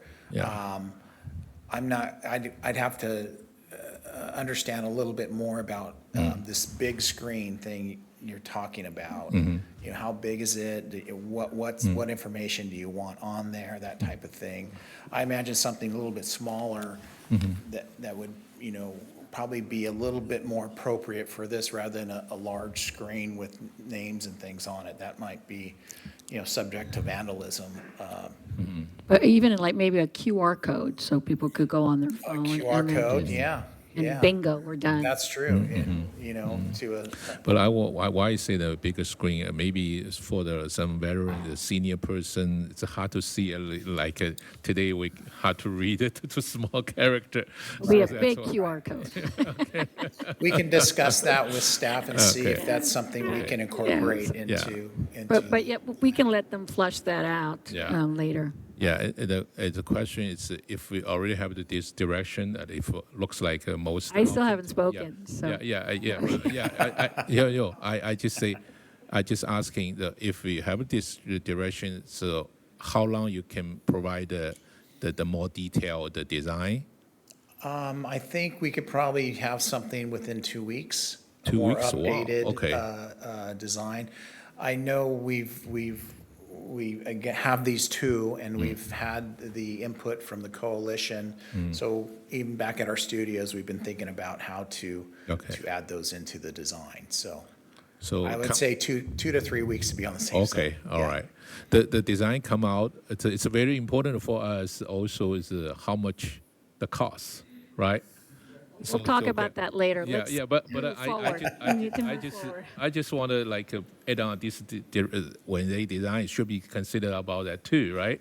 And it's after we approve your detailed design. Probably take how long? The next go around, we will have an estimate of what we feel something like this would cost. Right now, because it's still, everything's kind of fluid. We haven't taken the time to come up with any estimates, but I think the next go around when we can, tighten things up a bit, we can have an estimate of what we feel Okay. something like this would cost. Okay, yeah, it's very important. It's very Time-wise. important, yes. It's how long we can build this the monument. How long? How long? Yeah, probably estimate. I'd probably say a year out at least. Yeah, a year out. It's 1 year or You're 6 talking- months. You're, 6 you're months. or- talking yeah. construction. Construction. actually? Yeah. Well, it'll take 3-4 months to do CDs, put together working drawings, the construction drawings. And I imagine 6 months to construct.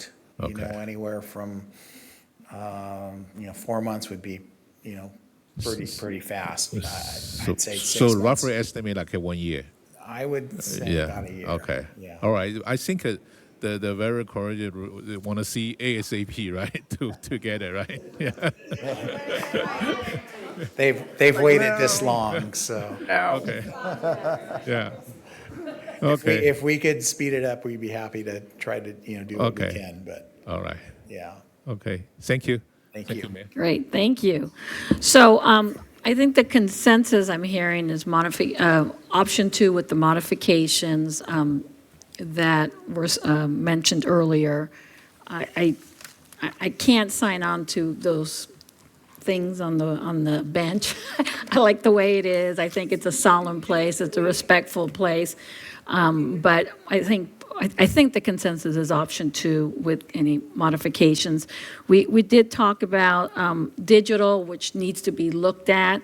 But I was also just thinking, just in general, just going forward, if people have questions, contact information, who are they going to be contacting going forward? Donations. I think once we have a design, they will come. I think you're going to have a lot of groups, and I can already think about 3 or 4 once they see the designs, whether it's businesses here or businesses outside, they're going to want to be part of it. So it's really important that we get these designs done, not necessarily the construction, but the designs, and then I think it would be so helpful in getting more people to sign on. And so that's really important. But we do need to think about where are we going to put that sign. So, just going forward, and maybe it's not digital. I think it makes sense to do digital because things are going to be changing. But, donations for the future, contact information. If you want your loved ones to be added, where do they go? So we need to have somewhere on there that type of information. What that looks like, I don't know. And then if it makes sense to do the names, the 400 names here, and then later on put them over here, that's fine too. But I think those are the kind of questions that need to be discussed. The other unique thing about this memorial is the fact that I think we're the first ones to do the space, right? Because most of them don't have space. Yeah, Space Force? I made that recommendation when we first decided on this. Oh, you did? Yeah. I forgot. You're welcome. You're welcome. But yeah, we're the first, so that makes us unique also, not just the names. One question I had, and maybe it's already been discussed, but our indigenous groups, I know there was some discussion of maybe having a separate section for them, or are we just going to merge them together with everyone else? I mean, merge them. Okay, so it's a merge. That's okay. Just wanted to confirm that. And then the landscaping, I do like it. It is very busy. Hopefully, whatever we do pick, I'm the daughter of a gardener, but I think about those things. It's just the maintenance, the upkeeping. It's like I hope our staff is fully equipped to do that, because I don't think we have anything like this in any of our facilities, because those seem to be very. I mean, I look at them at the Mission, and it just seems like they're sensitive. It's not something you just let it grow, and you need to give it that love and care. And so we're going to have irrigation system of some sort. So those are the things you will be thinking about, Yeah, right? Just another word about the landscaping and the plant material. Someone asked that earlier. We do work with the city, primarily their maintenance people, and if we try to identify plants that they see have worked well, that do well, and we'll work with them, and often they have the final say of the plant material that goes in. So we want to make sure that, they're on board as well, so. But you need an irrigation system of Oh, we some need an sort to absolutely, make sure yeah. it continues to Yeah, grow. we would and- probably modify what's out there. There's currently an existing irrigation system. We would have to definitely modify it in a way to irrigate any new planting, Okay. sure. Yeah, because then you have to connect it to the main line, and it goes on and on. And then my last comment is I do kind of like having our commissions, design review and our planning commission, maybe even historical. Remember, they are advisory. That's their role. It's not to tell them or us what to do. They give advice. And if we want everyone to kind of buy in, I think it would be respectful to let them at least look at it. And maybe there's things they see, because we have some amazing commissions with very qualified people. Maybe there's some things that we're not seeing, and they can give us their advice. It can just, provide any kind of guidance or just suggestions. I know it's additional work for staff, but I don't think there's any harm in doing it unless it's going to, stop us for another 6 months, and we don't want that. But if we kind of narrow it down to option 2, you make those modifications, they look at it, maybe there's something else. But I just feel it's important for everybody to be included, because I get questions all the time, and I'm definitely not the expert. And like I said, this is the first time I've seen it. But I think it would start getting that momentum going, and then hopefully once we get to a better place, then we can have those boards out there so people could say, hey, it's coming, the memorial's coming, and this is where you donate, this is where I would like to see that kind of visual, even because this is, again, another year, but having some kind of visual out there so people know we're moving forward, the year of the horse, right? About energy and momentum and all that good stuff, and we're doing that, but nobody knows. Unless you're a veteran or you're really involved, we got nothing out there telling people that we're going to have a memorial here. So, join in, participate. So those are what would be just my suggestions for now. But I think staff has enough to proceed. Mark, is there anything else you need from us? I would just suggest if the commissions, if council wants the commissions to be consulted, that possibly we would do that sooner rather than later and would take these ideas to them, and then DVDC would be able to pull all of that together rather than them having to go back and make the proposed changes that they've heard today and from the Veterans Memorial Coalition, and then take it to the commissions. Do you understand? Well, Martin, did you have a comment? I couldn't understand you. You were mumbling. What did you say? It's just the timing of it.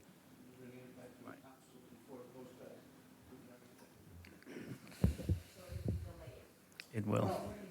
Right. Well, but you're saying it won't delay it. Just take this, option 2, mention the modifications that have been made, and then give them a chance to just look at it. That would be my suggestion, rather than speed it up. rather than David Volz making these changes, and then Okay. they take it to the commissions, and the commissions then have changes, and then it has to go back again. Well, the We- commissions would be advisory only, so. Right, but they may advise, hey, you really should take a look at this, and then we would need to bring it back to council before it goes back to David Volz. I'm just trying to see how we can kind of expedite the process, which I sense the eagerness of council as well as the eagerness of the veterans. Mark? I'm just going to try to confirm which commissions you would want that to go to. My suggestion would be design review and cultural resources and historic preservation, because they both deal in this. Planning commission, although they deal with projects, may not be so as. those would be the 2. That Okay, would that be makes my sense. suggestion. Madam Mayor, if I may, what about the idea of just having the ad hoc within those commissions so that it just goes to one body? I think that's been done in the Yeah, but past. it takes a long time, those ad hocs. If we just, they can have it at their next meeting, so we're in February, March. They look at it, we're done, and then we move forward. So right now, we're looking at 2 or 3?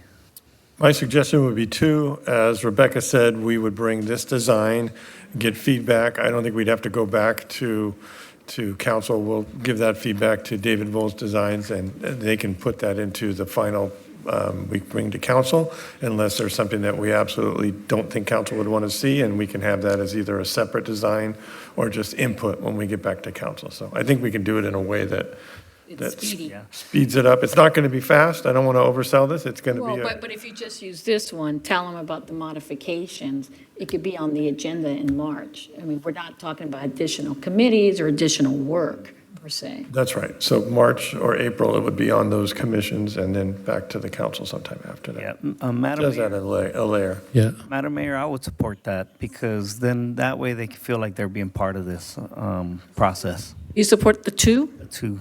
Yeah. Yeah. 2? Yeah, so it's just want to like see the time wise. Okay, even we have 2, how long we still need to bring back to the city council to discuss, or just their result. It's a give it to the design company. Ultimately, the last step is coming to council to bless the concept design.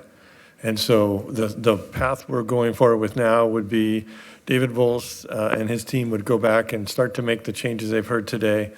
We would take a parallel track to the commissions, and then we would come back to council with whatever that end design would be with the input. So It has to come back to us anyway. So come back to us, then their company, they can do the further design. Is that correct? Or it's simultaneously they still can do some design.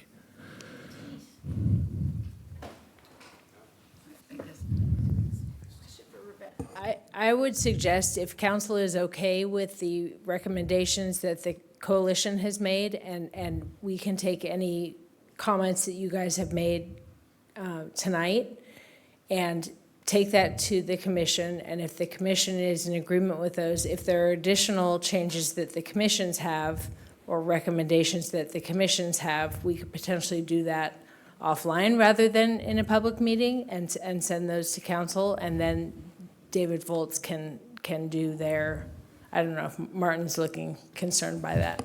No? I think that, of course, you can send whatever minutes of the meetings or whatever suggestions were to the commission, but council can't take action on those in any way, shape, or form other than bring them back to the meeting and make decisions on those recommendations. So I guess we would need to know what those recommendations are that are given and whether or not that's enough for David Volz to kind of do the final design based on and then bring that design back, right? Yeah, thank you. Well, I think that since it's the desire of the council to have the commissions provide input on this project and have that input be meaningful, I think that once that's done, it should come back to the council and then go to the consultant. Because if it goes straight from the commissions to the consultant, he may or may not incorporate those. And then whatever the commissions have done may be recognized, may not be recognized, and they may feel like they looked at it without any reason for them to do that. So would it be safe to say then that that item could come back to the city council? The consultant wouldn't necessarily have to be here for that, and then they would be here for the final design? Does that make sense? Well, that's up to the council, but Okay. depending on what those recommendations are from the commissions.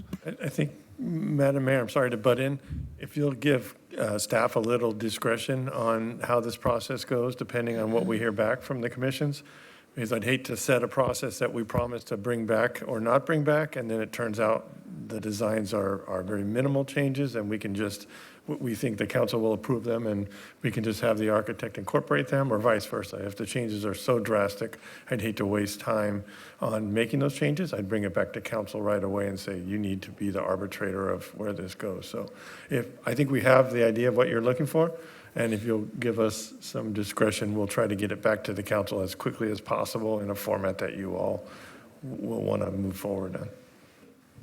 So whole processing probably take how long? At least 2 months. I don't want to overpromise. By the time we get agendas ready and before the commission and with the architect, it's probably 2 months. Well, it was going to be a month just to make those modifications anyway. So we're looking at maybe 1 more month at most. But I think it would be valuable to have that. Not 1 more month, it's 3 more months. Because the 2 months later, they bring back to the city council, then the design can go moving forward. Well, no, he already has modifications he's got to make. This is not the final one. He's going to make those modifications that were suggested. And he said it's going to take at least a month. So you can simultaneously do some modification, and until the 2 months later, so they will have the commission come back. So if we have some little change, you still can do it too. Is that correct? I think 2 months, yeah. The way I understand it is I have suggestions from the coalition and the council this evening. Those changes, I think, can be easily incorporated into an updated design within a month. But it sounds like I could possibly get some additional comments from other commissions. And, depending on what those suggestions are and what the city would like to move forward with in terms of those changes, I would say, that could be a couple weeks to another month to do that. So 2 months total. Okay. Thank you. That's good to know. Mark, how do we take care of this? Because we got comments. I know public comments already stopped, but we do have additional comments in the audience. How do we work through this? That's totally up to the mayor. If you want to open the comment period Okay. back up. And So then I will That's open one up of the your- public comment again, but you need to stand up and get to the mic. Madam Mayor, may I just make one more recommendation, a clarification before that? In the bench area, I see that there's different kind of stone there. Is that accurate? I just want to make sure that we avoid people that are going to go and skateboard in that area and have like a particular kind of stone that will prevent people from vandalizing the benches and skating around that area, particularly just by the benches. In the option 2, there is a different stone that we're using in front of the memorial. It'd be, the idea so far would be a flagstone type material. Just keep in mind, all this is still ADA accessible, so we have to make sure that it's probably not the easiest surface to skate on, but it probably is flat enough where someone could skate on it. Yeah. Okay. I just wanted to point that out. Thank you for that. Thank you. Mary? I just wanted to make a suggestion. Rebecca, like we had our meeting in December with him, is it possible to get the commissioners with the veterans and him all together so that we don't go to each commission? We have them all together if they want to participate in it? Would that be possible? I'm sorry, I didn't hear you. I'm sorry. I'm sorry. I was looking at You wanna Mark. jump in? I was going to suggest that dual meeting like we had with the Planning Commission and the council. Is that possible, or? That's absolutely possible. It's at the discretion of the council. Sometimes that takes longer to set up, though, than the standing meetings that we already have with both commissions. And we'll invite the coalition to both of those meetings. Obviously, they'll have invitations to those, so I think it'd be quicker just to use the standing meetings that we have. Because I think we should be included if they're going to make suggestions, because we've already reviewed it with him and made our suggestions, so we know what they want to suggest. I mean, because we're not going for the angels either, angel benches. It just, Spaceship. Okay. Well, I don't like the angels either. That but- sounds more like a It was- cemetery, you know? It sounds more wasn't like it should angel be in the wings. cemetery. It was plane wings. I know, Plane but- wings, yeah. Well, would it be possible to have half of you go to one meeting and the other half go to the? That's fine, yeah, Why we why could don't do we do that. something like that? But I think you would find it, I think it's just being more inclusive and Yeah, to including it. include us This is what and see. their volunteer role is to Right. give suggestions. And I think it could be some really good ones, too, things that we're not seeing. Right. Okay, Okay, thank you, thank you. Mary. And then, Deb. Okay. Debbie. I'm coming. Oh, who's coming? Debbie. Sorry, Debbie. Let's see if I find the podium. Yes, there. I just want to thank everybody. Sorry. I just want to thank everyone. I just have one comment in regards to a suggestion for possible modification in keeping to the theme of our beautiful Mission District. Digital, I understand, is the way in a lot of different types of settings, but this is just me.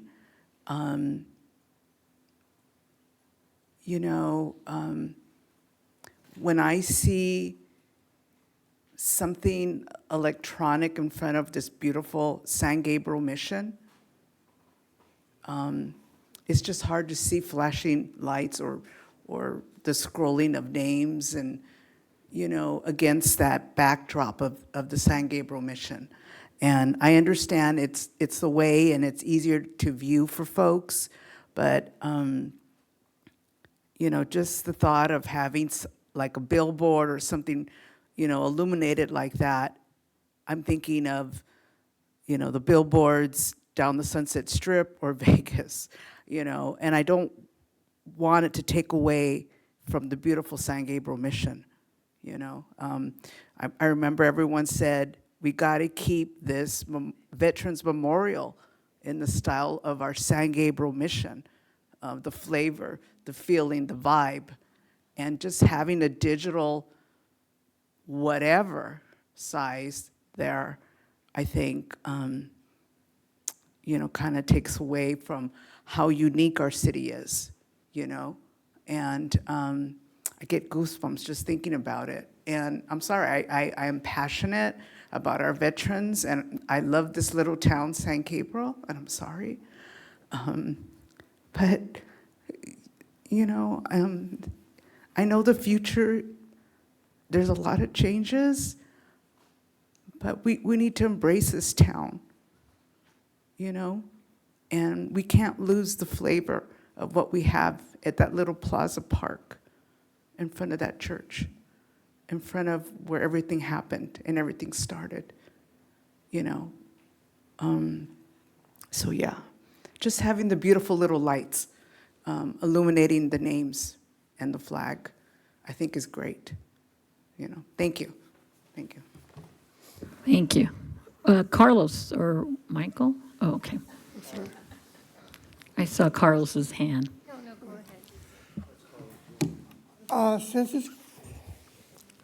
Since it's now going to the Planning Commission, it's like one more, No, we said design review and historical, okay. not the planning. It's just that we want to be kept abreast of what's going on. It has been a long, long time. And there's been a lot of time when we've come together, try to come up with ideas, come up with plans for fundraisers, time to communicate with different council members. And so we're hoping that we are kept abreast of all the steps they're going to take, because the group is not exactly teenagers, okay? And the more that they know, I think the better that they have that something's going to come about and that they can share that information with others. So that's my hope. And Well, hope I think too that- Rebecca's been very good in trying to keep you all informed. I think we've all done a better job, so I think we can give you assurance that whatever does take place, it will be communicated.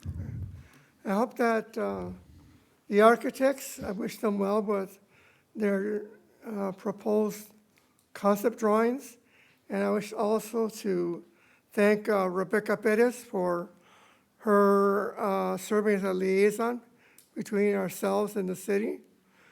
She's been very, very good in her position and always there to offer us the help that we need. Thank you. Thank you, Michael. Carlos, the real Carlos? Okay, great, thank you. How'd you get in here, Pat? Hello. Mayor Machaca, members of the City Council, thank you very much. My name is Patricia Fulton, Foltyn, and I was born in Pasadena, but raised in this beautiful city. My father was not a veteran, although maybe a civilian veteran of World War II. I remember when this idea was first scratched on a napkin for this Veterans Memorial. And I know people that were sitting next to me when they were scratching ideas on the napkin along with the veterans many years ago. So I am so happy to see that this is where it is now. I think it's going to be a positive influence for our community. My one concern is that if this is at the turn of the street where it goes in front of the Mission Elementary School and then turns on down to Mission Drive, we have to somehow subtly make the traffic I just don't want to see somebody go crashing, over and unfortunately landing into the memorial. So unobtrusively make the turn, make people aware that, slow down, or maybe put like a slow down sign in this area so that the safety of the people at the memorial as well as the people driving. I don't know whether there's any accidents that have occurred there, but I'm always thinking safety, so that's my only concern. And I'm sure that that the designers, the police department, the city staff will work together to ensure that the safety. Thank you very much. Thank you, Pat. Yeah, that's why it's important to have our police officers and fire to be there to give back. Okay, so that closes public comment. I got one more. Oh. You guys have done a lot, and Rebecca, as he explained, has really been helpful the whole way through. But the veterans would love to see a sign there that says future home of the veterans site. Because as we're putting on Veterans Day and Memorial Day, and I'm calling people asking for their veterans information, they keep saying, where's the site? I don't see a sign there. I don't know where it is. So I'm hoping that the city, I know that we have submitted, Michael Cervantes had several designs submitted to Rebecca of what we would like it to say, because the veterans cannot go out fundraising until we have a final conception design. So anything that you do that delays it in getting this out there to us, it impedes the fundraising of getting money to put, the veterans' names on there and stuff. So I want you also to keep that in mind, because no matter what you do, it's just delaying along the way, whether it's a month, 2 months, 3 months, because we cannot go out anywhere unless we have the final and actual design to start fundraising. Okay? Thank you. Okay, I'm going to close public comment. And staff, or city manager, you have everything you need? Okay, great. Thank you to everybody for participating and for their patience. Next item, city manager's report. Thank you, Madam Mayor. I have nothing tonight other than wishing everybody a happy New Year. Okay, council comments and conference meeting reports. Vice Mayor, would you like to start? Okay, thank you, Madam Mayor. I'm going to try to make this quick. I know we've had a long day. On February 6th, I attended the grand opening and ribbon cutting for Guiji Tea House in the Tawa Gateway, which is the formerly known as Focus Plaza complex. And we wish them well. It looks like they're going to do really well there. On February 7th, I attended, along with some of my colleagues here, attend the IPAC Officers Installation Dinner at the San Gabriel Sheraton. It was a lovely event. And thank you, Councilman Ding, for the reminder. On the 11th, I attended a grand opening celebration of a new restaurant called Milk and Company Cafe in Monterey Park. And they seem like they're going to do well. So, on February 13th, I attended, as Dr. Chastity Jennings Nunez mentioned, I attended a lovely Black History Month art exhibit event at the Blossom Market Hall, and it was hosted by Dr.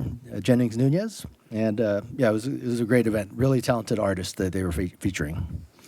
On February 15th, I attended League of Women Voters, along with a few of my colleagues here, League of Women Voters 90th Anniversary Gala event at the Arcadia Community Center.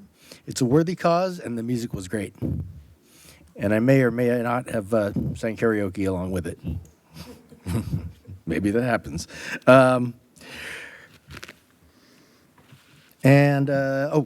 Earlier this morning, I attended a public safety summit hosted by Temple City Mayor Sternquist at Temple City's LA County Library. And it was mainly regarding how to work together during a mass casualty emergency event, and how to work together and efficiently among the different levels of government, and making sure we're all on the same page and not getting in each other's way, and making it making the response as fluid and efficient as possible. And last thing, I just hope everyone had a great President's Day holiday. I'm wearing my President's tie. And Happy Lunar New Year. Happy Lunar New Year. All right. Thank you, and I yield my time. Thank you, Madam Mayor. Councilmember Herrera Avila. Thank you, Madam Mayor. Just one thing, just Shinye Kwai La, Gonchi Fatai. Wishing you all a happy Chinese Lunar New Year, and many blessings to you and your families. Thank you. Councilmember Ding. 5 minutes to it.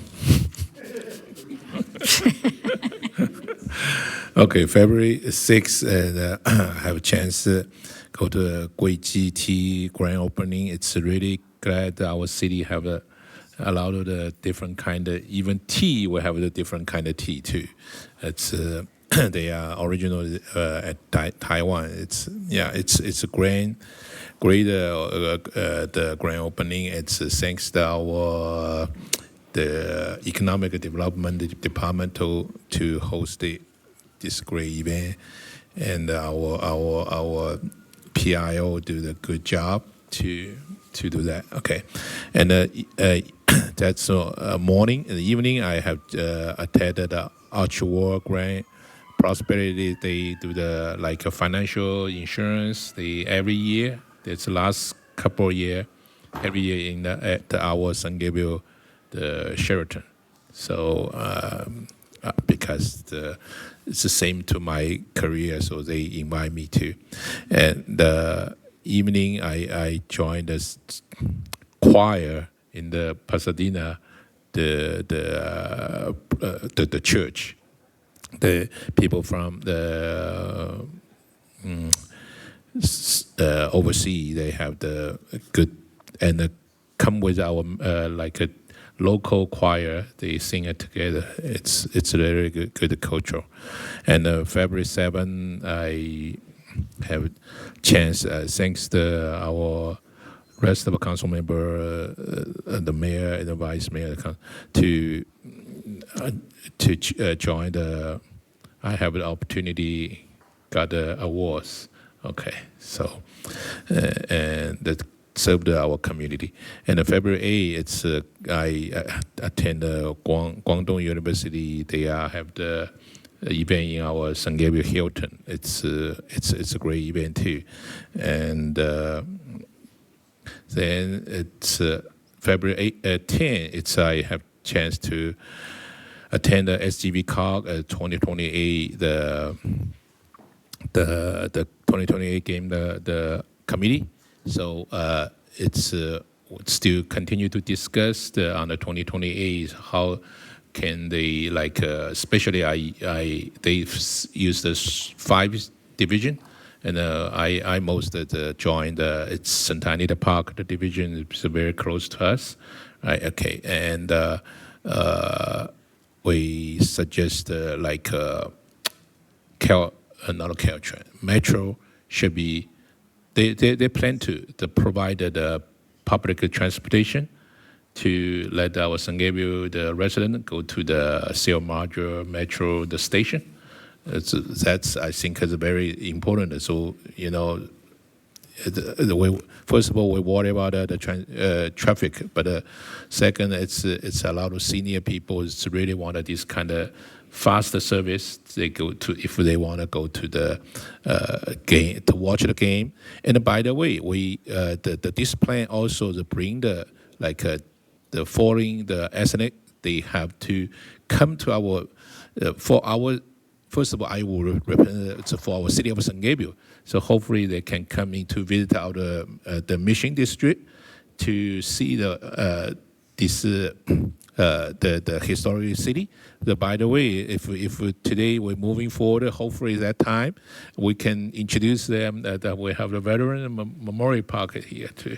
Okay, so it's a good consistent the meeting. I saw our Councilmember Wu is also joined that too. And the February 12th, it's Jiangsu General the Chamber of Commerce.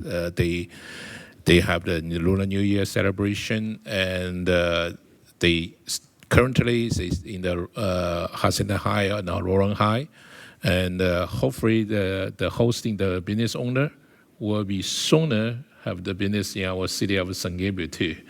All right, and bring the more revenue for us. Okay, and February the 14th, it's I have the chance with our Councilmember with Haga at the Tianchuan Day, the cultural celebration, and evening it's I have attended Yunnan Association Lunar New Year celebration. Actually, this it's for me it's a very amazing. It's most they are a traditional people from China. They're different ethnic group too. So they celebrate because China it's large. When it's Hakka is mostly from the Taiwan, and Yunnan it's China. Okay, it's really You're close to your 5 minutes. Okay. Okay. All right. So it's really for me. It's really represent our city. Have the different kind of culture. We have the Spanish culture, indigenous people, the culture. Yeah. Thank you. Councilmember Wu. Well, first of all, thank you so much for those who are still staying here. Usually, after the long reports, that saves a lot of my time because I have attended with them some of the events. But the negative part is I'll have less audience stay here. But thank you so much tonight. No. Well, but I just want to make that brief. The last things first, that this morning I joined the Lunar New Year celebration at Shilai Temple in Hacienda Heights. So alongside with a lot of distinguished community leaders and elected officials. So more than 3,000 people gathered to celebrate the Year of Horse and reflecting the strengths of unity of our diverse community. And I was able to deliver a short message and to wish everyone a Happy New Year. And on February 12th, I attended the Ramona Polar Dinners as the member of a very proud member of Native Sons of the Golden West. It was truly inspiring because I learned how to play bingo. And I was also happy to see that so many dedicated members who care deeply about the history of our city and the state. So I have the privilege to share a little bit updates about our city of San Gabriel and expressing my gratitude to our city staff for their outstanding work that makes our community that I'm so proud to represent. I also met with this SGV COG, Olympics Ad Hoc Committee, that representative and with other cities that elect officials to discuss how City of San Gabriel can contribute as a non-venue partners during the upcoming games in 2028. I share that we should expand our indigenous cultural programming and enhance our lanterns display to make our City of San Gabriel a unique, vibrant destination during the Olympics. So the ideas, including inviting the indigenous group from our sister city in Hualien County in Taiwan to engage with our local tribal communities here in San Gabriel, and shifting maybe the Dumpling and Beers Fest from October to July, so to positioning our city as a hub of Olympics celebration. On February 15, I attended inauguration of American Chinese Cuisine Association at San Gabriel Hilton with dumplings served that evening. It was a fitting celebration. I invited the president, Ms. Zhang, to consider sponsoring and supporting dumpling for our city's Dumpling and Beer Festival, and as the way that to further strengthen community partnership and cultural exchange. So that concludes my report. Did they say yes? Not yet, because Not yet. All right, stay on. They said they have so many different kind of flavor. Okay. So I just taste maybe one third of them. Okay. I want to make sure that they serve really all delicious. I trust you on quality control. You should trust me. You taste test all of it. Invite me for the taste test next time, too. Yes, you're right. So happy New Year, everyone. Thank you so much. Thank you. And so, first of all, I want to thank Ileana Flores and Nancy Ramos and Jessica for all the decorating and making this a festive day, because I know it is, as some of the public comments made, this is a very special day. And thank you to my colleagues for all being here to celebrate the Lunar New Year. So happy Lunar New Year to all. Just a couple things. Well, Mary Garcia has left us, but the Grand Parlor delegate fundraiser that the Ramona Parlor is having is they are having this fundraiser where you get lasagna, a meal, which includes meatballs and sausage, $15 each, or 2 for $25, and you get wine, red or white, for $10.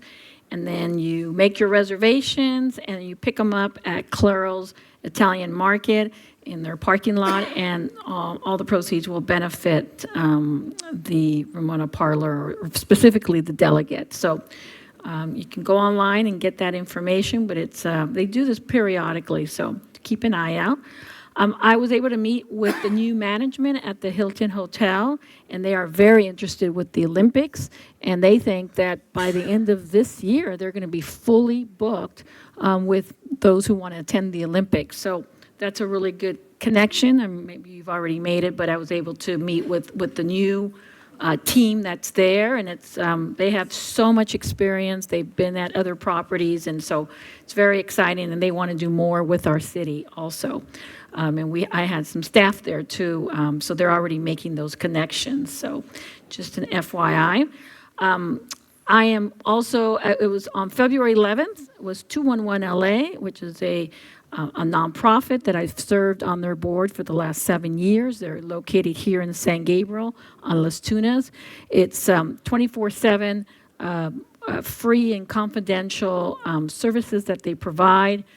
You can call them, text them, chat with them, but they give out so many vital services from housing, food, utilities, caregiving, and we had a nice lunch where we brought all these different partners and prospective partners to help our communities, and it's for the whole LA County, but it's a wonderful group, and I'm so proud that we had a great turnout for 211 LA Day. And then I also attended the Naleo evening. It was the 50th anniversary of the National Association of Latino Elected and Appointed Officials. NALEO was founded by Congressman Robal. It happened to be his birthday, and we were celebrating also his legacy, and we were at the house that his grandson now owns. And Latino civic history started there with Congressman Robal, and he got all the elected officials, Latinos from the whole country, and it continues to be a very strong organization. They deal with policies, with lots of legislators, and it was just a really nice evening. It was just a reminder how far we have come. And then I too attended the League of Women Voters along with Councilmember Wu and Vice Mayor Chan. And the League of Women Voters, it's a nonpartisan group. They've been around for 90 years, and their focus is for civic engagement and voter empowerment. We are one of the cities that they represent. There's 13 cities that they represent. It was just another wonderful evening, just demonstrating that there are so many groups out there that want to protect our vote, and they're empowering voters, and they're trying to give accurate, factual information. And so I was very happy to be there to support them. So that concludes my report. The next regularly scheduled City Council meeting will be held on Tuesday, March 3rd at 6:30 p.m. And it is, I changed it to a stopwatch, so now I don't have a timer here. 9:01. 9:01. Meeting adjourned at 9:01. Thank you, everybody.